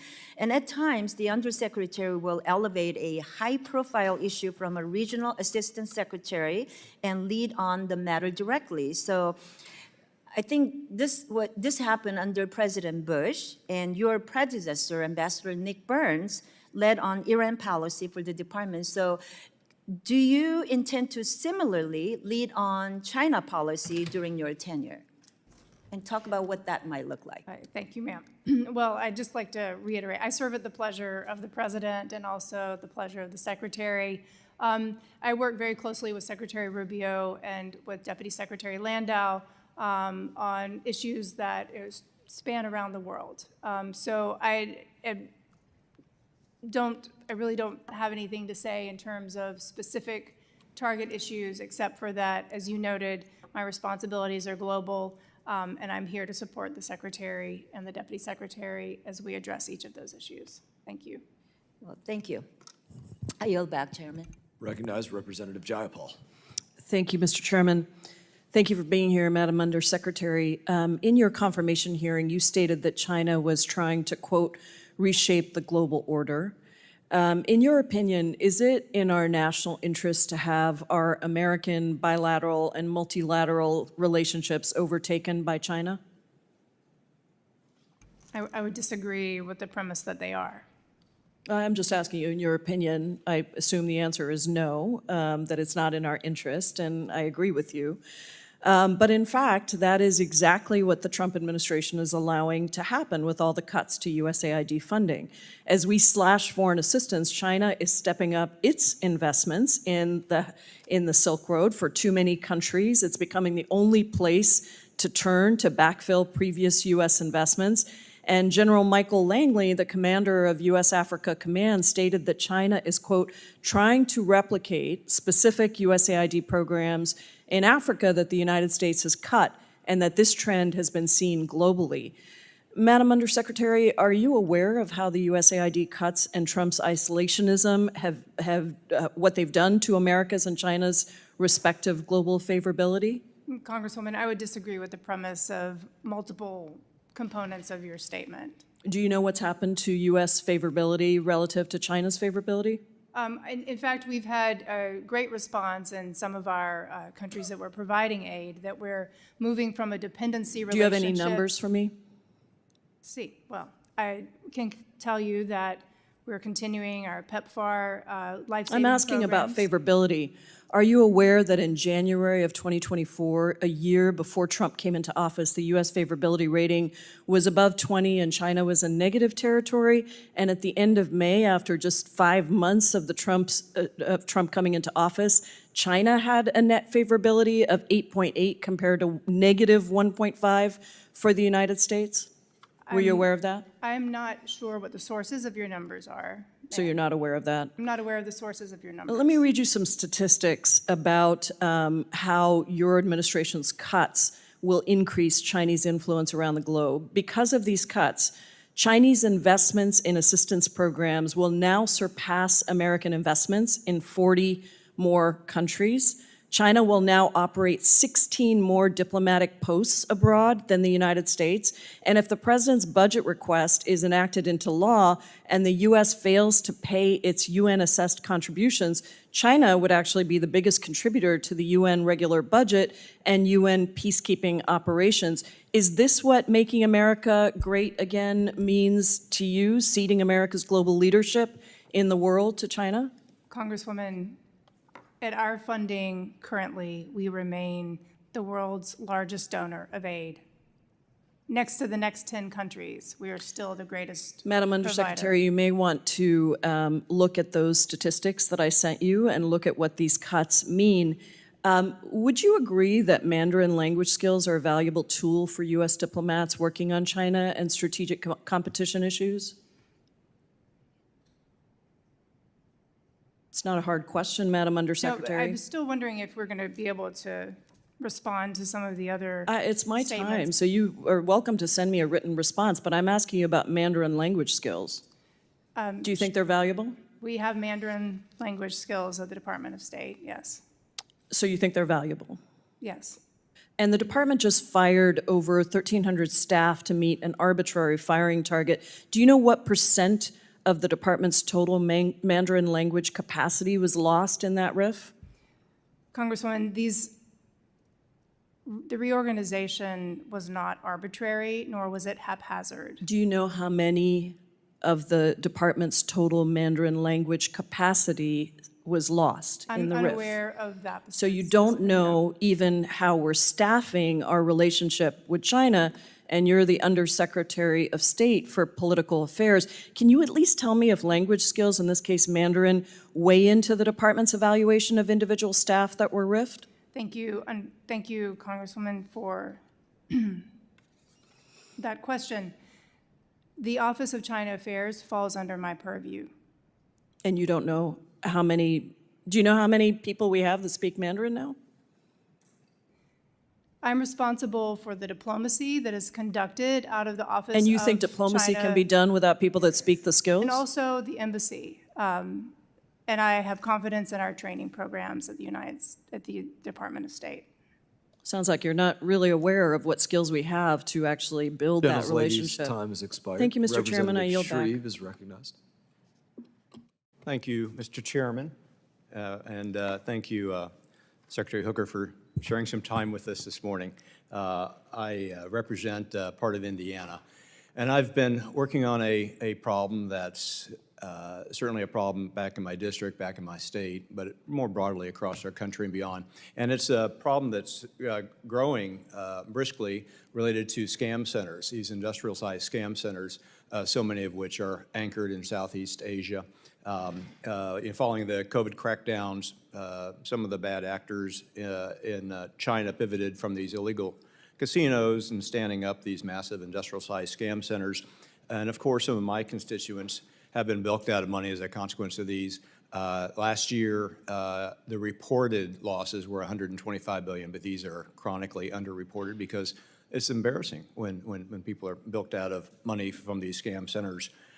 Last month, I led on a letter to Secretary Rubio highlighting the need for action before the crisis spirals further out of control and offering our assistance in fighting this.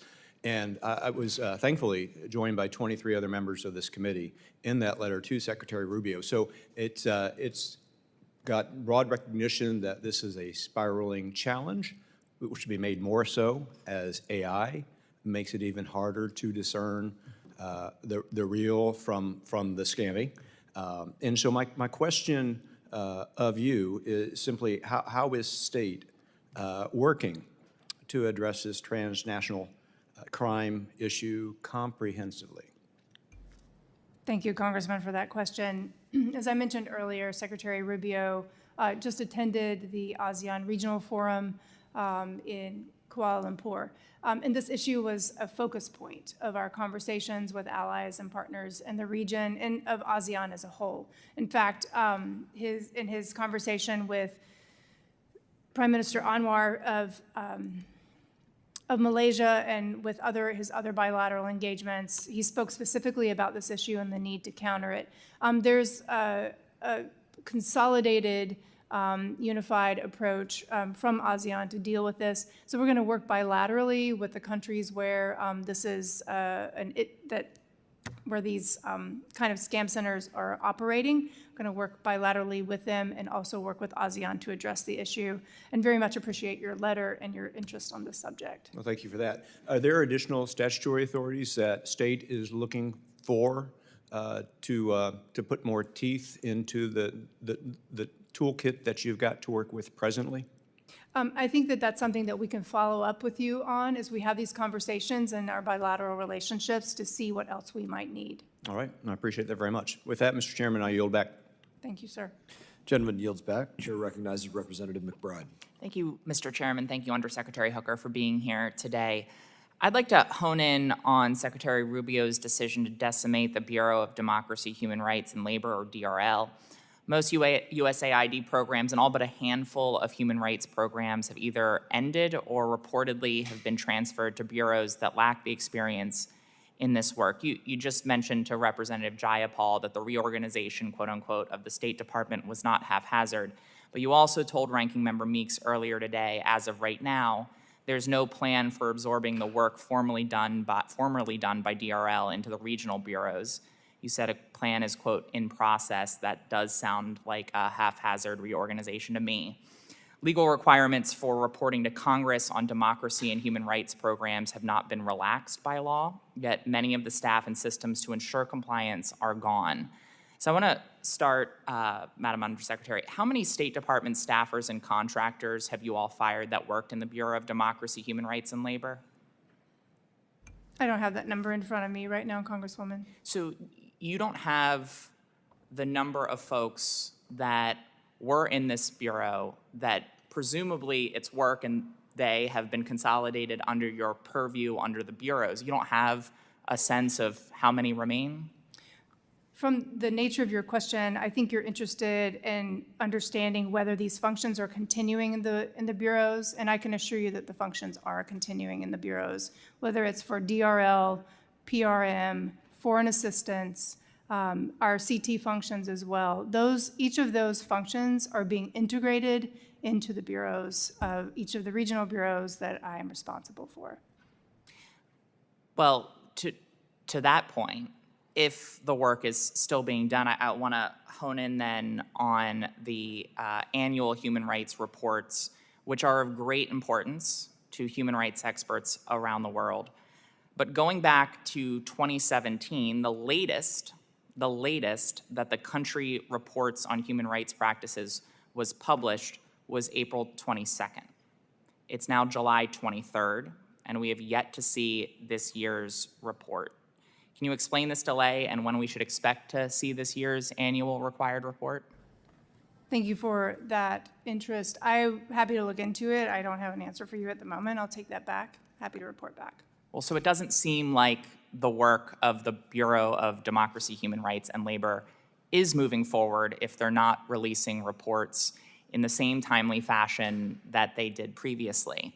I want to move on to ask, on this topic, and of course these bureaus absorbing this work, and presumably it's in some form or fashion moving forward, although not clearly as rigorously as it used to.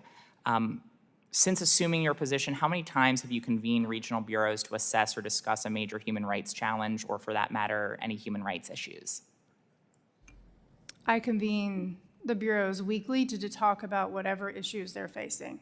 And have you discussed major human rights challenges in those meetings? I'm not going to talk about the specifics of our conversations with each of those regional bureaus.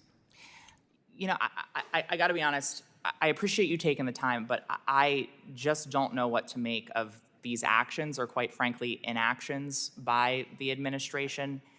Either this administration is appallingly indifferent to human rights abuses and human trafficking, as we heard last week in Secretary Regis's testimony, or this administration is trying to cover up and paper over the scale of human rights abuses and human trafficking around the world. And quite frankly, given this administration's efforts to cover up abuses committed by Jeffrey Epstein and other powerful men, it appears that there is a pattern here with this administration.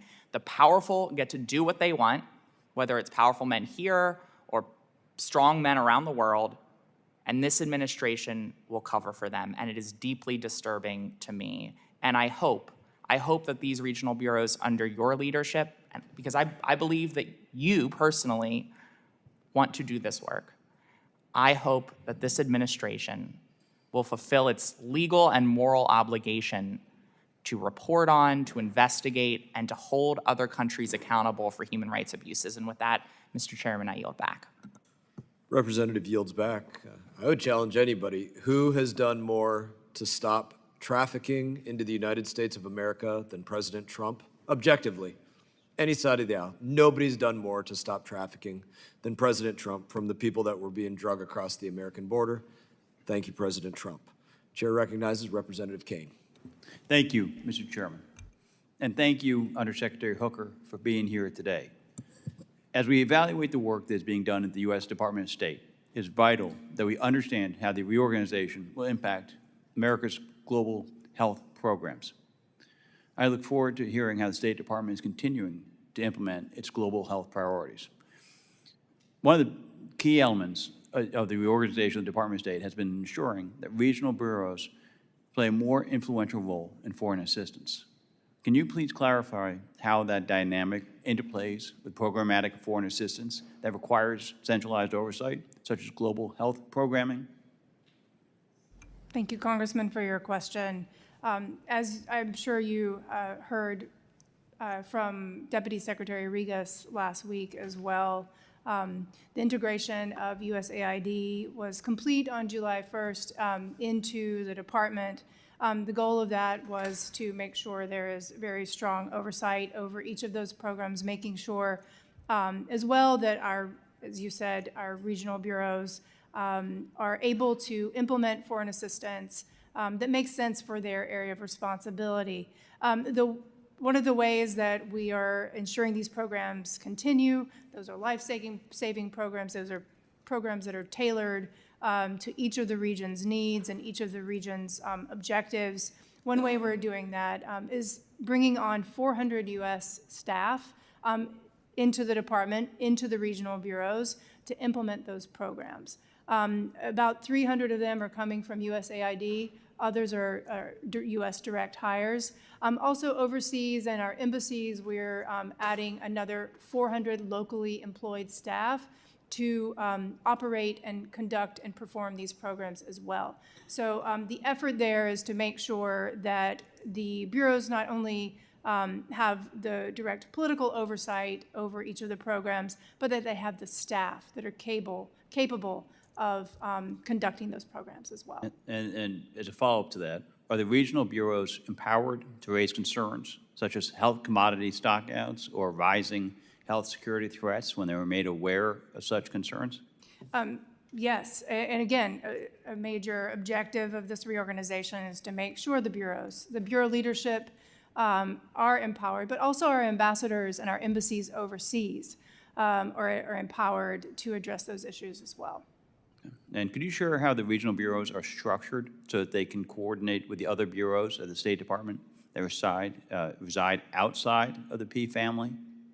Oh, yes. Happy to talk about that a little bit. I should also say that each of the, just back on foreign assistance for one moment, each of these bureaus will be formulating a foreign assistance office within the bureau that will be focused on implementing those things, but implementing those programs.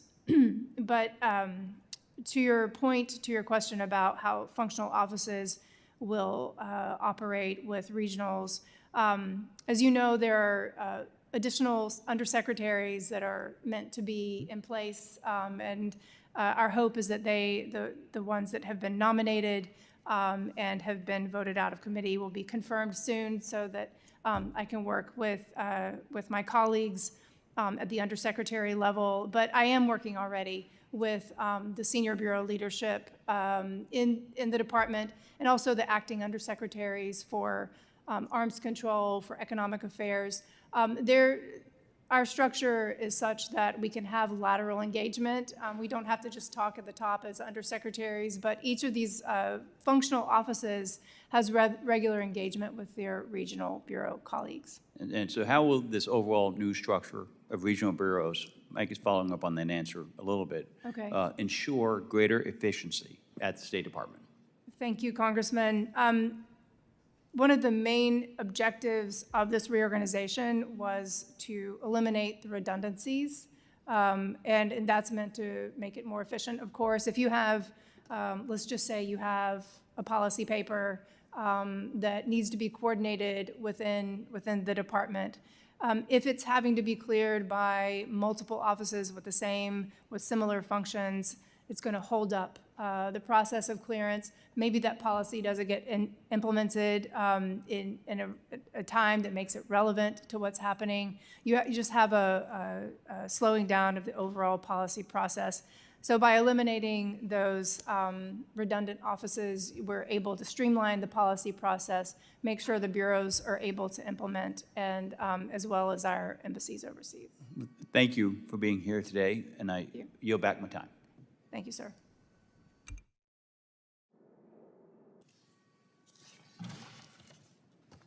Thank you. Chair now recognizes Representative Johnson. Thank you so much, Mr. Chairman. Madam Undersecretary, thank you so much for joining us today. I was glad to hear Deputy Secretary Regas in his testimony last week affirm the importance of keeping our commitment to our Afghan allies. These are family members of Afghan-American U.S. military personnel, children cleared to reunite with their parents. Relatives of Afghans have already admitted, and tens of thousands of Afghans who have worked for the United States government during the 20-year war, who were promised the pathway and fully vetted, but now are stranded and waiting. But the department's fiscal year 2026 budget did not include funding to continue Operation Enduring Welcome. The whole of government relocation effort and the State Department reorganization abolishes the offices that were going to do this work. And the administration has ended temporary protected status for Afghans, putting these brave individuals at risk of being sent back as sitting ducks for the Taliban to target. They face retribution for believing in America's promise and something better, but many of the Afghan allies who were able to make it here to the United States still cannot feel safe. In fact, I have a constituent who was an Afghan ally, now detained by ICE with no given reason and sent to another state. So my question, ma'am, is what is the State Department doing to work with the Department of Homeland Security to make sure that DHS does not swoop in and steal our Afghan allies who are here legally? Thank you, Congresswoman, for that question. And I will defer you to DHS for those specific cases and how they're working on those issues. What I can tell you is that the administration cares very deeply about our Afghan former colleagues and those who were committed to helping the United States in Afghanistan. As you noted, there have been quite a number of Afghans who have been resettled in the United States. There have been 400,000 who have been resettled in the U.S. Since 2021. We're continuing. But the State Department is revoking their protective status. And so, what are we going to do to help those folks? That's my question, is why are we doing this? And has the State Department, assessed whether Afghans who were connected to the U.S. mission or the former Afghan government are at greater risk of retaliation once they return to Afghanistan? Thank you, Congresswoman, for that question. The vetting process for bringing Afghans here to the United States we take that as a very serious issue. Every visa that we have provided, it's a national security decision. So just you raised earlier the vetting process, and so we're taking that into. We're very serious about that process. We've seen failures of our vetting process produce almost catastrophic results. There was a situation last fall where someone who had been admitted to the United States had been planning a terrorist attack in Oklahoma City. Fortunately, that was thwarted, but it just highlights just how serious that each of these visa conversations. I understand that, ma'am, but that doesn't imply that one bad apple spoils the bunch. There's always criminal threats from every sector of every society and every country, every race, everything, and we have the best law enforcement in the world to be able to assess out those threats, but that doesn't mean that you retaliate and punish all those who are here, who are doing good, who put their lives on the line. I'm also concerned that, now that administration has terminated all of our assistance to Afghanistan, our remaining leverage comes from the world standing united against recognizing the Taliban as a legitimate government. But on July 3rd, Russia became the first country to fully diplomatically recognize the Taliban. Did the administration take any action to punish Russia for this outrageous move? Thank you, Congresswoman. I do have to say that the United States has not terminated all of its assistance to Afghanistan. The office formerly known as CARE, all of those functions continue, as we've talked about today, under the oversight and direction of our regional bureau responsible, which is the South and Central Asia Bureau in the Department of State. So all those functions with regard to assistance to Afghanistan and to Afghans that remain in the region, all of that continues. I just want to be clear on that point. Thank you, ma'am. Unfortunately, I'm out of time. I yield back. Thank you, Mr. Chairman. Representative yields back. Representative Huizenga is recognized. Thank you, Mr. Chairman. I appreciate that.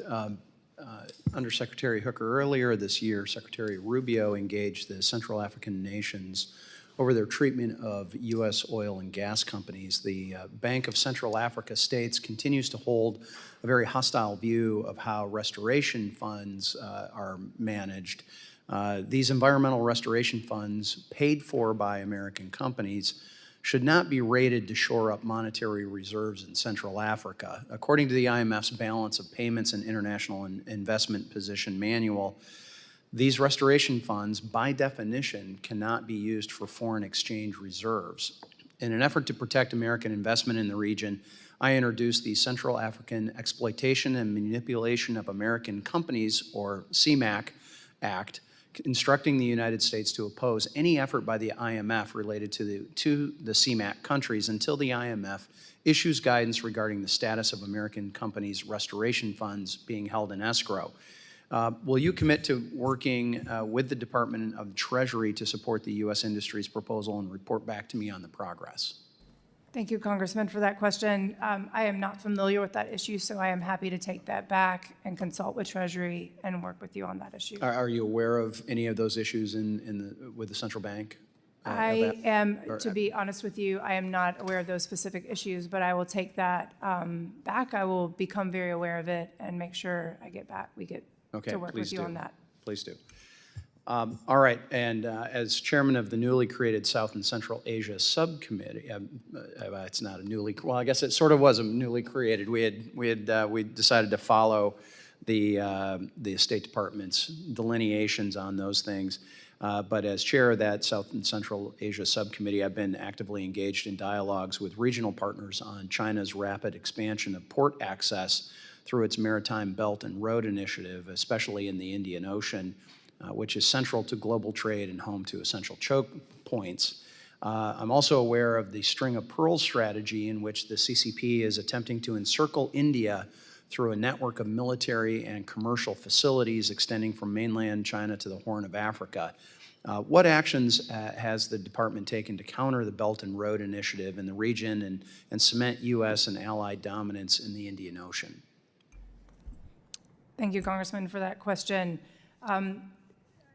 I'd like to highlight the work of Secretary Rubio. Just speaking of India for a moment, highlight the work of Secretary Rubio is working with the Quad, which is India. I'm sure you're familiar with that. The Quad, Japan, India, and Australia. He hosted 2 of these gatherings at the Department of State here in Washington, including on his very first day in the job. Which, by the way, was a great statement.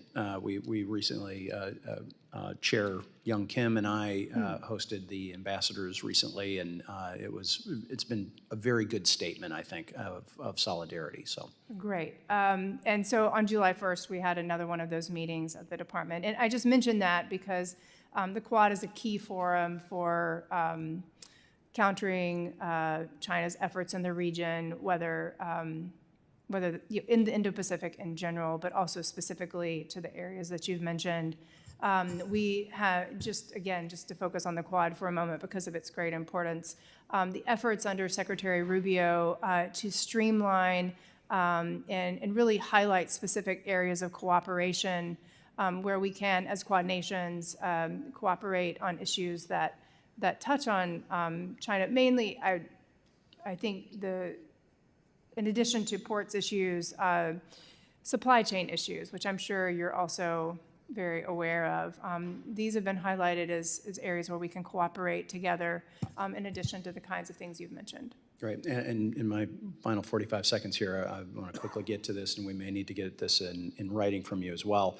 But obviously, Central Asia holds vast reserves of critical minerals and is key to the world supply of that. Just yesterday, I sat down with the first deputy chairman of the Uzbeki Senate, where we discussed their copper deposits in Uzbekistan and their desire to work with the Trump administration to realize some profits in that. Obviously, copper is extremely important in so many various, whether it's AI and defense, electric grid. But how is the department engaging with Central Asian countries to secure non-PRC supply chains and what measures are being taken to ensure that the United States remains a partner of choice, even in nations receiving significant Chinese investment? And I know we're out of time on that, but, and happy to follow up with you in greater detail, but we are very much engaged with our Central Asia partners, and not just them, supply chain, diversifying supply chain and securing supply chains is as you know, a huge priority for the president and for Secretary Rubio. We're doing it in all regions around the world. Happy to follow up with you. I look forward to those follow-ups. Yeah. Thank Thank you. you, sir. I yield back. Recognize Representative Titus. Thank you, Mr. Chairman, Madam Secretary. Just to change the direction a little bit, I would like to talk about what's happening in the Eastern Mediterranean. I sent a letter to the President with 21 of my colleagues just recently about a meeting between President Trump and President Erdogan.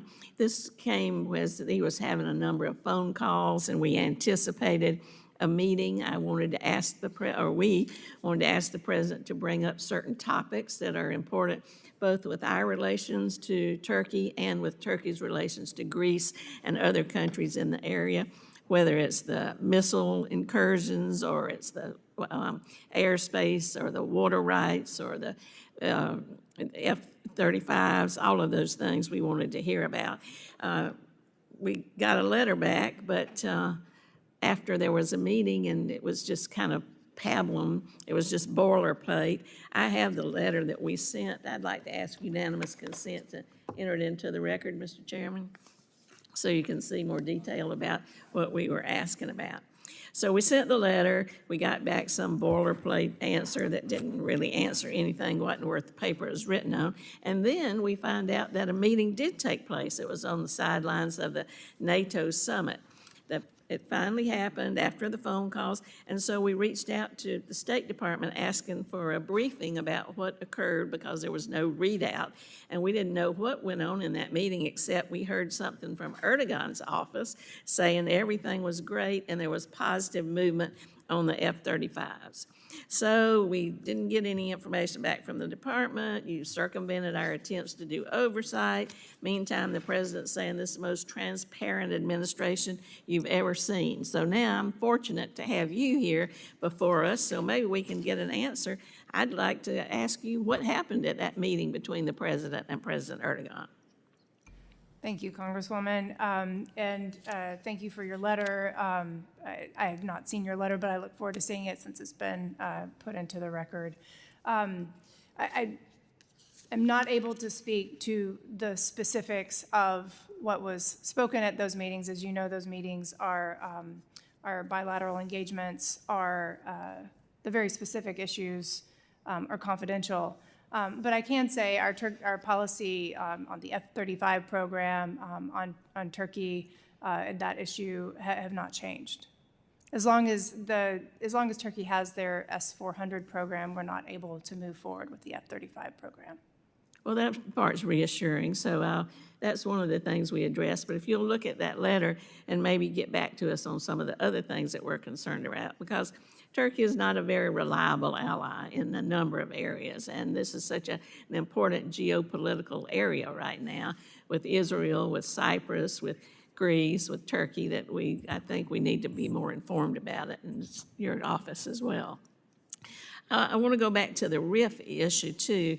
I wonder, you mentioned that maybe some mistakes were made with the RIFing, and did y'all do a written analysis showing that the people who were dismissed were indeed the lowest performers, that there was some reason that these people were chosen? And if you did do an analysis, can you share it with us? And if you didn't, how'd you pick these people that you just gave the axe to? Congresswoman, thank you for your question. I don't think I said that I thought mistakes were made. I just want to clarify for the record, the beginning of your statement there. I didn't say that mistakes were made in the reduction in force. So you don't think any mistakes were made? But you said that I had mentioned that. I guess maybe I should have been more precise. That was the implication I got. Maybe you didn't. Maybe you don't think any mistakes were made. And if you don't, can you tell us how you made those choices? Thank you, Congresswoman, for that question. The reduction in force effort I think Deputy Secretary Regas went through in great detail last week and the process that was conducted to make those determinations. There was consultation taken both at at senior levels and at the workforce levels where comments were provided from, and I think Deputy Secretary Regas mentioned the number 650, around 650 comments that were provided to State Department Okay, well, so leadership. you have some rationale, so maybe we could see that rationale so we can explain to these people why they got fired. Were some expectant mothers in this group, some families that were just got the axe just overnight. How are they getting home, and how's their health insurance covering them for these babies that they're expecting to have that they weren't anticipating just being laid off suddenly? Did you take that into account? Thank you, Congressman, for your follow-up question. As I said and as Deputy Secretary Regas said, the determinations that were made on the closures of offices and the resulting reduction in force cuts that were made, that was to eliminate redundancies and to streamline processes in the State Department. It was not a personal matter. It was removal of Doing anything to redundant help these functions. women in any kind of soft landing? Gentlelady's time has expired. Okay, thank you. Thank you, Mr. Chairman. Chair recognizes Representative Davidson. Thank you, Chairman, and I thank you earlier for pushing back on the nonsensical idea that the Trump administration has somehow been soft on human trafficking, and rightly pointing out that the border is now closed and secure. We know the biggest human traffickers in the world were the cartels. They were making over $13 billion a year trafficking people across our southern border and flooding our country with people who were illegally here. They were massively exploited along the way, and potentially some of that exploitation is still going on, and I'm encouraged by the efforts at all levels to shut that down. So with that, Secretary Hooker, thank you so much for your testimony today and your service in our State Department. I'd like to thank you and Secretary Rubio for your hard work in reorganizing the State Department so that we could put America's interests first with America's resources. So thank you. The reorganization of the Political Affairs Bureau is an important reform, prioritizing regional experts with on-the-ground knowledge and relationships to lead State Department policy. It never made sense to allow anti-growth, climate change activists in the Environmental Bureau to run policy. I've heard from people around the world who felt like they're putting ideology ahead of interest between our country and other countries, as they wanted to have bilateral relations that were focused on real issues. We saw in whether it's environmental policy or social agendas like LGBTQ+, that the administration had a different agenda than just listening and building relationships. So let me turn to Greenland. I'm proud to be the founding chairman of the Congressional Greenland Caucus earlier this year. Arctic security is critical for our national security, and ensuring that we keep Russia and China in their place as we confront not just Arctic security, but Arctic opportunities. And I'm glad there were components of the big, beautiful bill that advanced that. Could you elaborate on how the State Department's working to address that issue? Thank you, Congressman, for your question and for your comments as well. You've hit on a number of issues that are of great importance to this administration, whether it's supply chain or our security in the Arctic. All of those issues can be found central in Greenland. And our engagement with Denmark continues. As you know, we have a base there in Greenland, which keeps us very tied to it. So I guess the best thing I can say about it is that we're paying close attention to this issue. Our Bureau of European Affairs has under its responsibility Greenland, and will continue to work this issue going forward for the administration. Thank you so much, and I'd love to build an interface there with the State Department to specifically talk about Greenland issues, both with the people of Greenland and with folks of Denmark. And if we could arrange travel there just to build rapport and relationships, would have a congressional delegation that would love to participate with the State Department in strengthening our ties. As the chairman of National Security and Illicit Finance, every day we have malign foreign actors. And Representative Shreve highlighted, one of those issues where you're seeing transnational criminal organizations exploit our seniors. Thank you for highlighting the response there. Do you have any thoughts on how the financial services lane and using all the tools, whether it's OFAC or things that are in Treasury, could work with the State Department to provide additional leverage in your negotiations? Thank you, Congressman. I think we have to keep all of our tools on the table, so to speak. We have to use all available tools in dealing with these issues. So as we go forward, if there is a need to work with you more closely on that, we're very much interested in doing so. Thank you for that. And then lastly, I just talk about, Vice President Vance really spoke to, he's from my congressional district, and frankly, if my constituents could have been in Munich, Germany, they might have not said it as eloquently, but we're concerned, what exactly are we defending? When you look at people who are having to flee the United Kingdom, flee Germany, even Poland for asylum in Hungary, where they're defending civil liberties in Hungary, how are you working in the State Department to make sure that the values that we share that defined our alliances are actually still represented in our alliances? Thank you, Congressman. I don't think I have to say that the United States considers freedom of expression to be foundational component of our functioning democracy. And so this can be part of our diplomatic engagement with these countries that you just mentioned, that we continue to stand for the very freedoms that we hold dear, and with our fellow democracies around the world, ensure that they continue to see this as a value and that we're emphasizing it. Thank you so much. My time's expired, and I yield back. Representative Castro. Thank you. Thank you, Chairman. Thank you, Undersecretary, for your testimony and for being here today. What's happening in Gaza is a horror of mass starvation, mass murder, and even a plan for ethnic cleansing that Americans are helping to pay for. Every day brings us fresh horrors of starving children, in fact, some of them starving to the bone, civilians killed by snipers while they seek out food, and entire families wiped out by the IDF. And as I mentioned, and as you know, Americans are helping to pay for it. I wanted to ask you what the Trump administration's plan is to stop it. As we and the world witnesses these horrors, what is your plan to stop it? Representative Castro, thank you for your question and for allowing me to respond. When we talk about Israel-Gaza, I think it's important to remember two specific things. First, this situation started on October 7th, when Hamas invaded Israel and killed nearly 1,200 Israelis, mostly civilians, in the most heinous and barbaric ways. Second, I think we should also emphasize that Hamas could end this conflict today.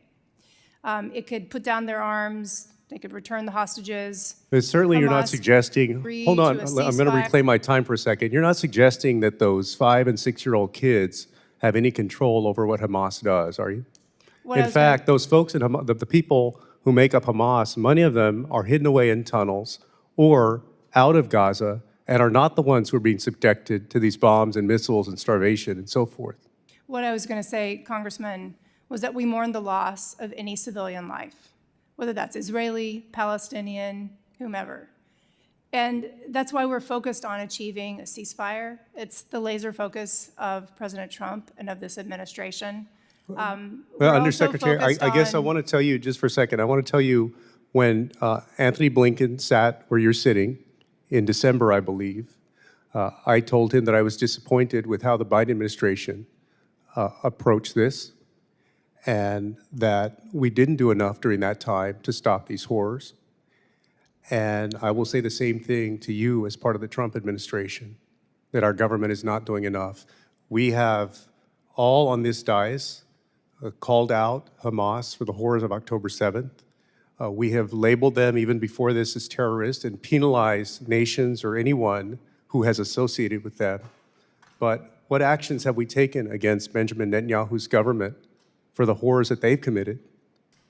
Where are the consequences for their action? Thank you, Congressman. What I was going to say was that we're very focused on achieving a ceasefire and delivering humanitarian assistance. As you may be aware, and I think there was some press reporting overnight, that Special Envoy Witkoff is going to be leading the engagement. He's headed to the region right now to work to finalize the aid corridor and reach a ceasefire. You asked what we're doing. That's one of the things we're doing is Special Envoy Witkoff will be traveling to the region to work on this issue. Let me raise another issue with you, because Israeli settlers in the West Bank attacked the Palestinian Christian village of Taibeh, setting fire to a cemetery and a 5th century church.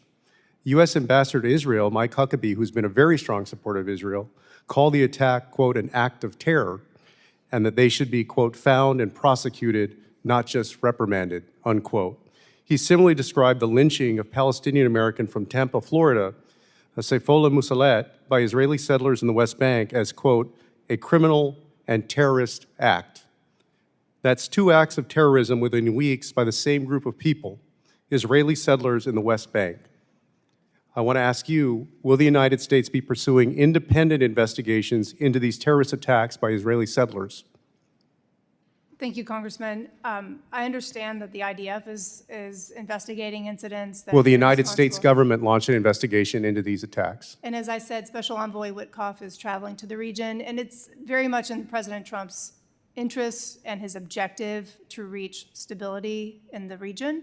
He's working on ceasefires. Will you guys commit to an independent United States investigation into these attacks? Thank you for asking that question. I don't have an answer for you at this moment, but I've provided you with an answer to your question on what we've been doing on this issue and how we're working towards a ceasefire.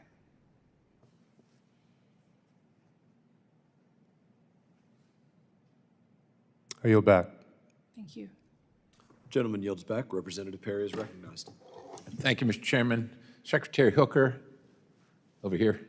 Sorry about that. The State Department's 75,000 employees, including 13,000 Foreign Service officers and 11,000 civil service staff, cost taxpayers over $16 billion annually in salaries and benefits. Yet evidence suggests that many of the employees advocate socialist or communist ideologies that clash with American values, or certainly any oath that any of the employees might take.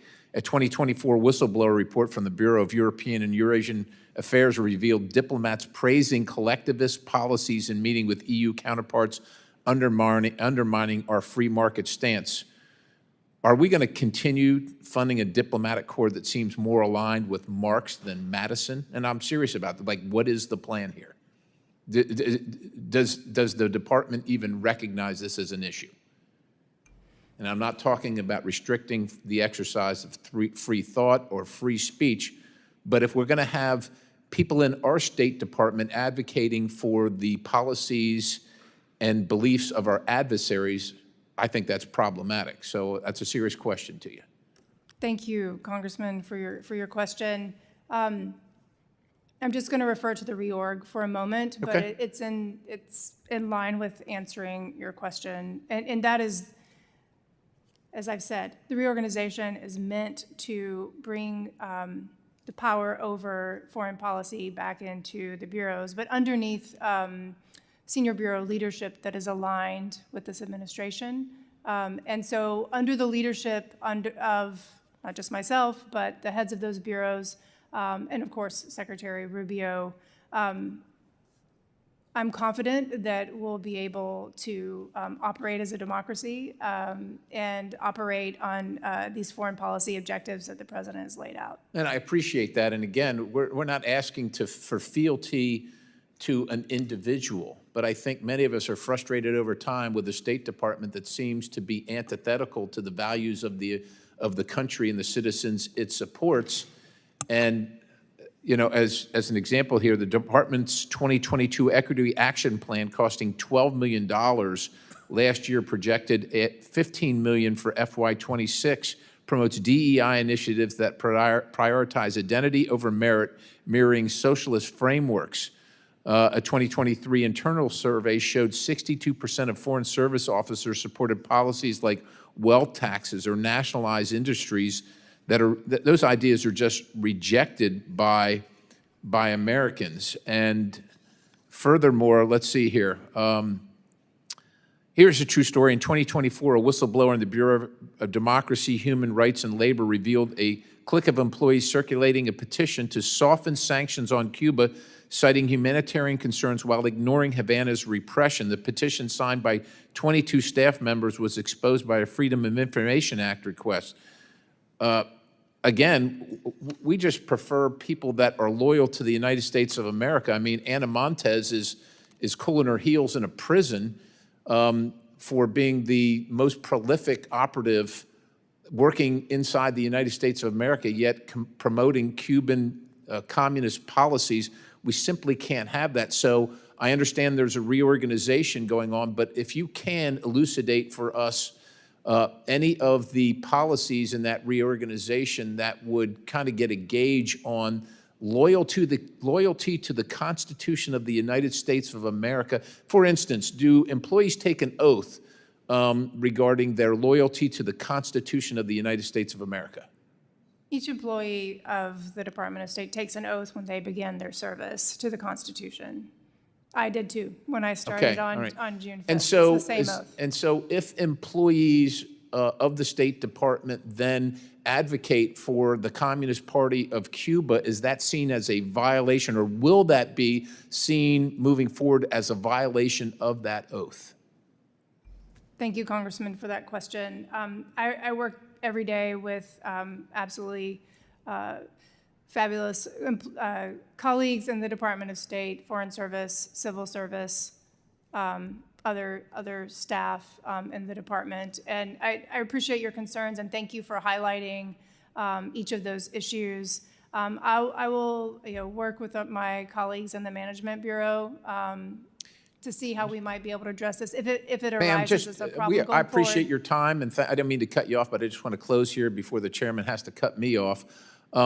We need a State Department that works in concert with the views of the Constitution of the United States of America and moves that agenda, the agenda of America, forward abroad. And we can't have employees, whether they're convicted of sedition or treason like Ana Montes was, or whether they're just expressing antithetical positions that help our enemies. We can't have them being the spokespersons and the policymakers for the United States of America, and there's got to be some repercussions for those kind of things in the Department of State. With that, I yield the balance. Gentleman yields back. Representative Sherflus McCormick is recognized. Thank you so much, Mr. Chairman. Thank you, Undersecretary, for being here. Quite frequently, we hear our House Republicans talk about this policy of putting America first, America's interests first. But I'm failing to see real processes and thought-out procedures to implement to achieve this goal. So I'm hoping that today you'll give us some insight as far as to strategy and policies on how we can get there. And I'm hoping that these strategies and policies would actually have within it some mitigation procedures, any corrective actions, but really having the implementation by experts. Since we have so many people who are being fired, we want to make sure that experts are at that table. And so I can't wait for you to shed light on this. So these won't just be slogans of putting America's interests first, but we'll see tangible acquisition or actually getting to that. So I want to shift our attention to Haiti and find out what is the strategy with Haiti. Thank you, Congressman, for your questions.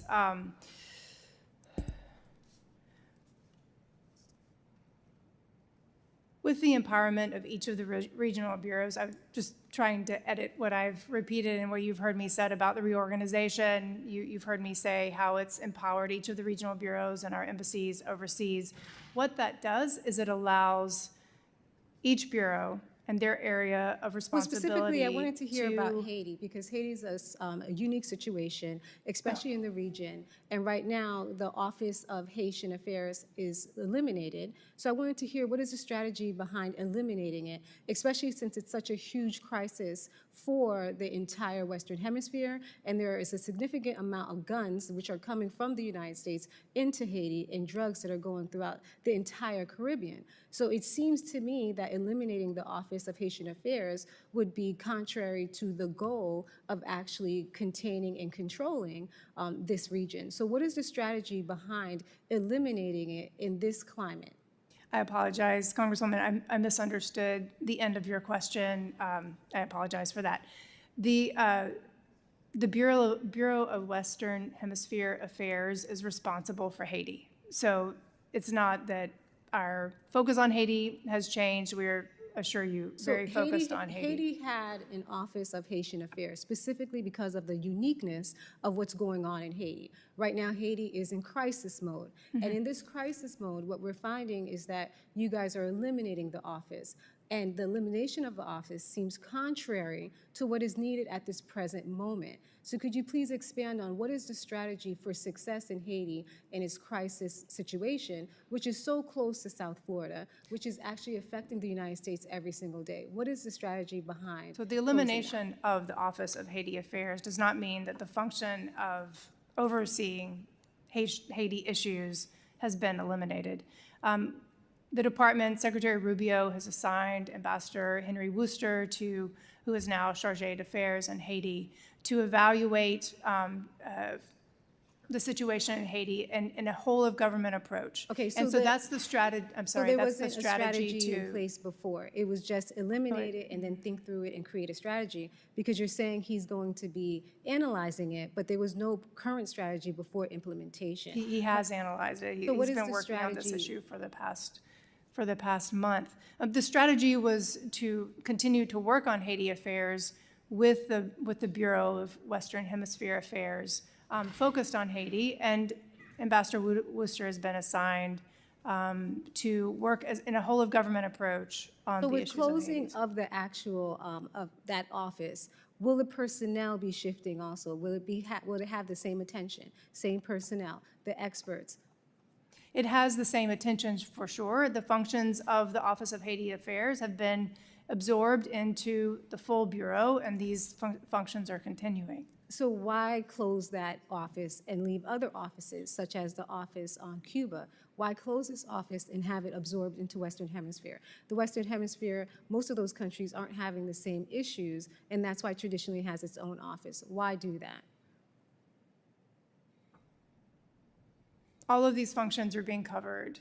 I can assure you of that. I mean, that's the purpose. Well, thank you There so were much. redundancies have been been eliminated.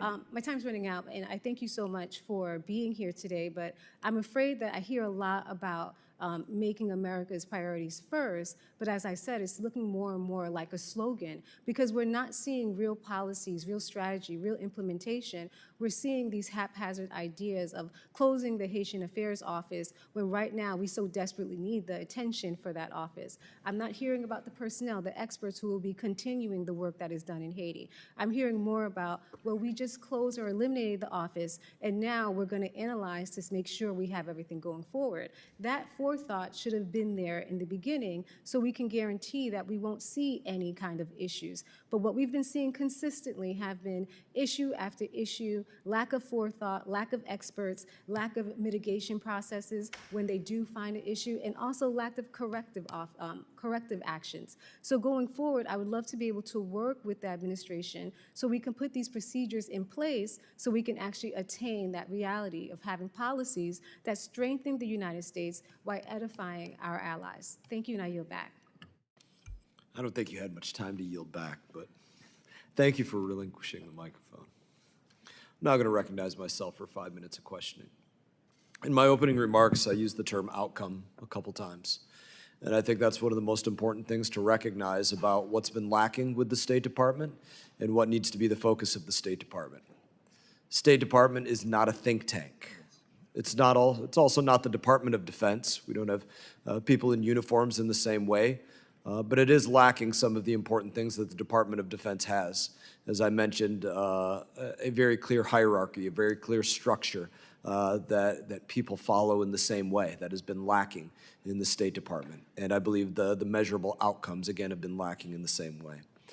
I want to start by giving you a chance, in part, to respond to a few things, because there's been accusations made about somehow there's a lack of outcomes because of the actions taken by the Trump administration. And so my colleague said, the State Department was not properly resourced. Now, I know you were in the State Department previously in your career as well. The budget's grown by about $45 billion over the last 25 years. So when we're talking about outcomes, has the State Department been $45 billion more effective over that time? I don't believe so, sir. I think that's a plain way to put it. I don't believe so either. And I think objectively, I'd be hard-pressed to find somebody that could say that it has been. The State Department, it added between 2007 and 2024, 23,000 additional jobs in that window of time. You have almost 80,000 employees, and you have accusations being leveled against you that you just don't have the resources that you need. You don't have the people in place. And how on God's green earth could you get rid of 1,500 employees in this place?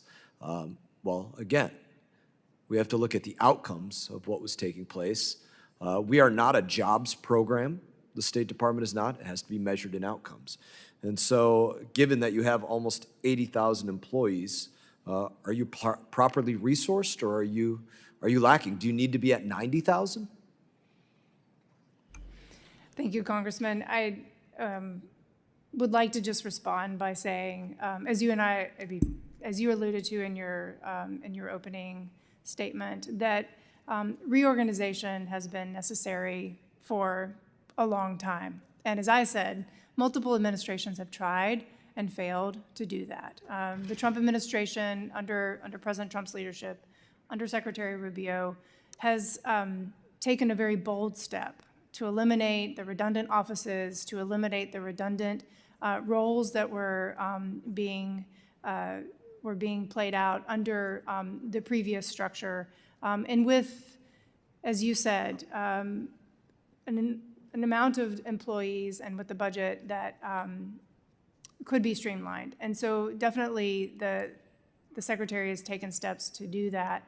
And not just to do that, but to make sure that our foreign policy is being implemented in a way that's streamlined, that's expedient, that meets the needs, not just of our diplomatic partners, more importantly, that it's in line with our American interests, our national security interests, our economic security interests, and to ensure that the future is safer and more prosperous and more secure.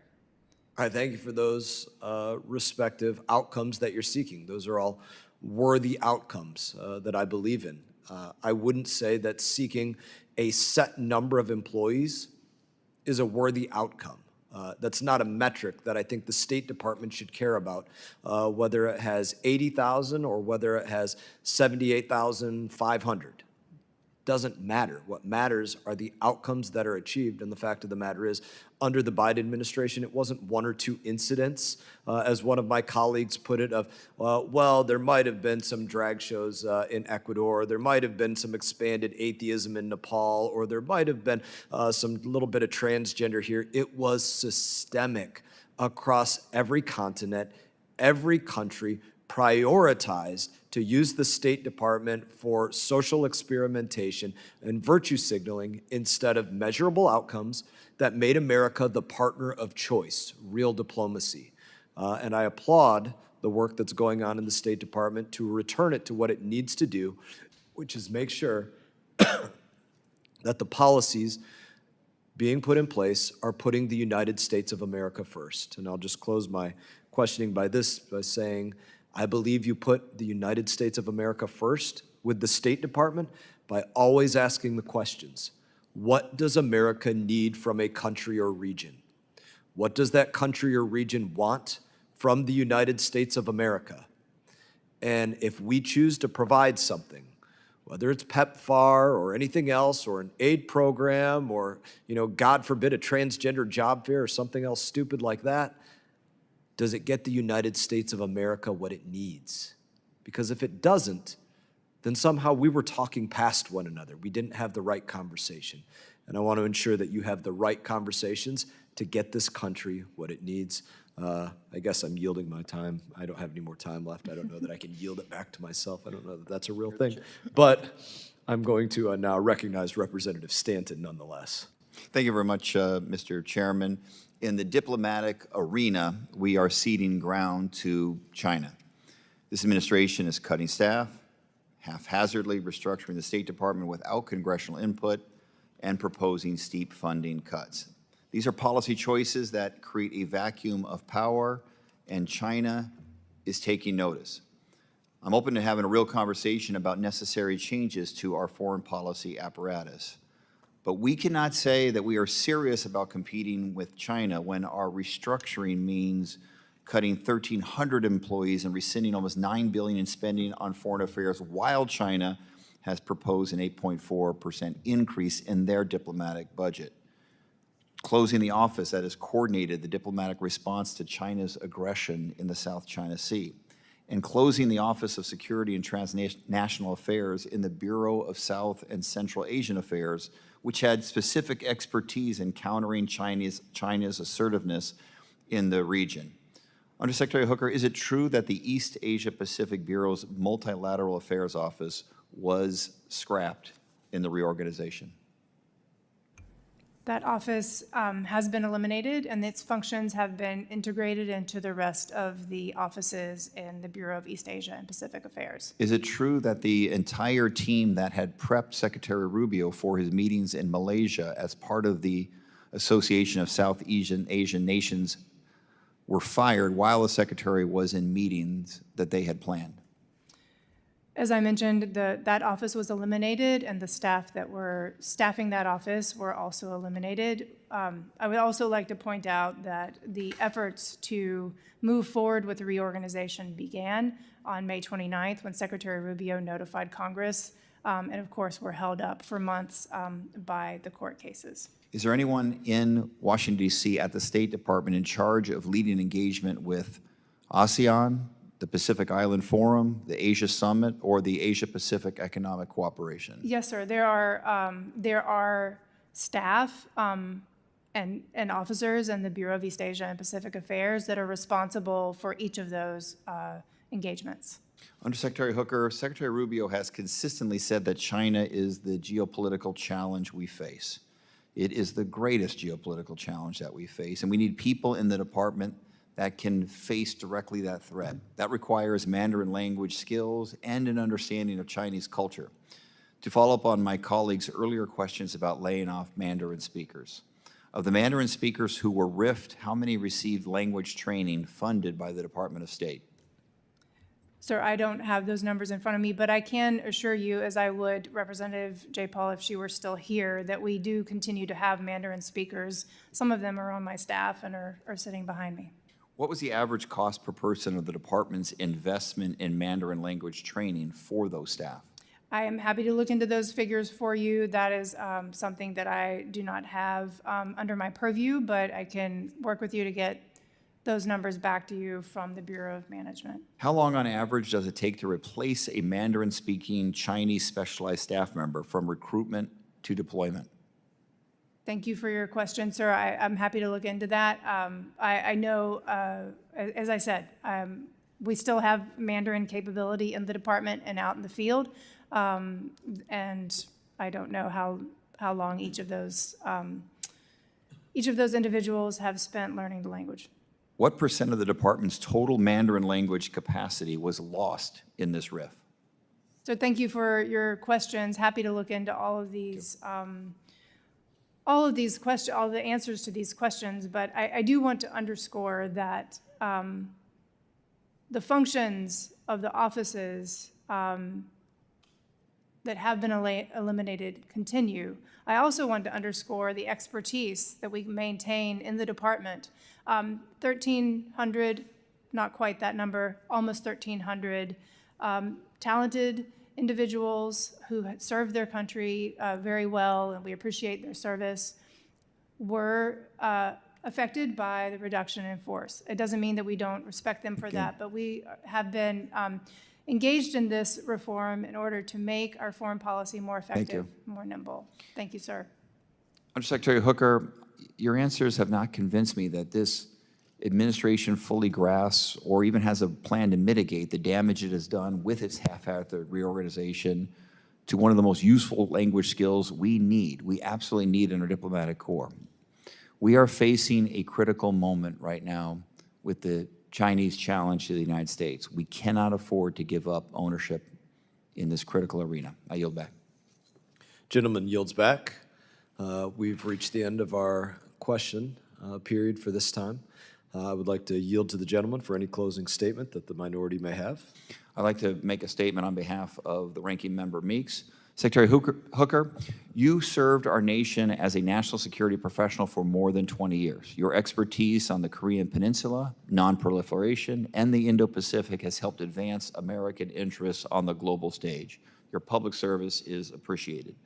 So I know that you recognize the value of our career civil and foreign service officers and the unique expertise that they bring to the job every single day. I know that you know and you recognize that the personnel in the State Department's Bureau of East Asian and Pacific Affairs and those working on nuclear issues are essential to achieving our most urgent national security goals, which is why I also know that you understand just how much harder your job has become after Secretary Rubio fired almost 1,300 national security experts from the State Department. Unfortunately, the Trump administration's dismantling of the State Department is a far cry from the, quote, modern diplomatic corps that is ready to meet the challenges of a complex world, unquote, that you spoke of in April. The fact of the matter is that the State Department is now unquestionably less prepared to meet those challenges and succeed, given the massive cuts, reduction in force, and reorganization, and frankly, lost talent. Americans' national security is compromised by these short-sighted, self-inflicted wounds, and we have heard nothing from you today to ease those critical concerns. Thank you. Gentleman yields back. For my closing statement, I'll simply recognize you to answer any questions that you felt as though you didn't have the opportunity to answer or make any statements that you used to make in closing. Thank you, Chairman. Thank you again for the opportunity to appear before this body and to have the opportunity to tell a good news story, actually. And first of all, I'd like to just reject the premise that the reorganization that Secretary Rubio has undertaken, a historic reorganization that he has undertaken at the Department of State, was haphazard. It was not haphazard. It was methodical. It was considered. It was conducted by engaging senior leadership at the undersecretary level that is both career and political. It was conducted by engaging the workforce, in which we've talked about here today that more than 650 comments went into the consideration. It was conducted to streamline redundancies and meet the needs of our foreign policy going forward, to eliminate some of the waste, some of the inefficiencies that you've actually also mentioned and your colleagues have mentioned here today. And we're on the way to doing that. The Secretary has taken great strides by eliminating these offices. As I mentioned, these reorganization steps were taken in a way where they're not personal, were not individual. They were aimed at streamlining functions, streamlining our efforts to make sure that both the President's priorities and the interests of the American people are being met in the most efficient way possible. I also want to answer the assertion that we have now a lack of expertise at the State Department. There are still thousands of experts who also speak Mandarin at the department and who are working every day to, with great pride, working every day to implement the foreign policy of this great nation. And so some of your colleagues have just mentioned with the elimination of certain offices that expertise was just lost forever. No, there are other experts that are working on these issues. These functions have been integrated. As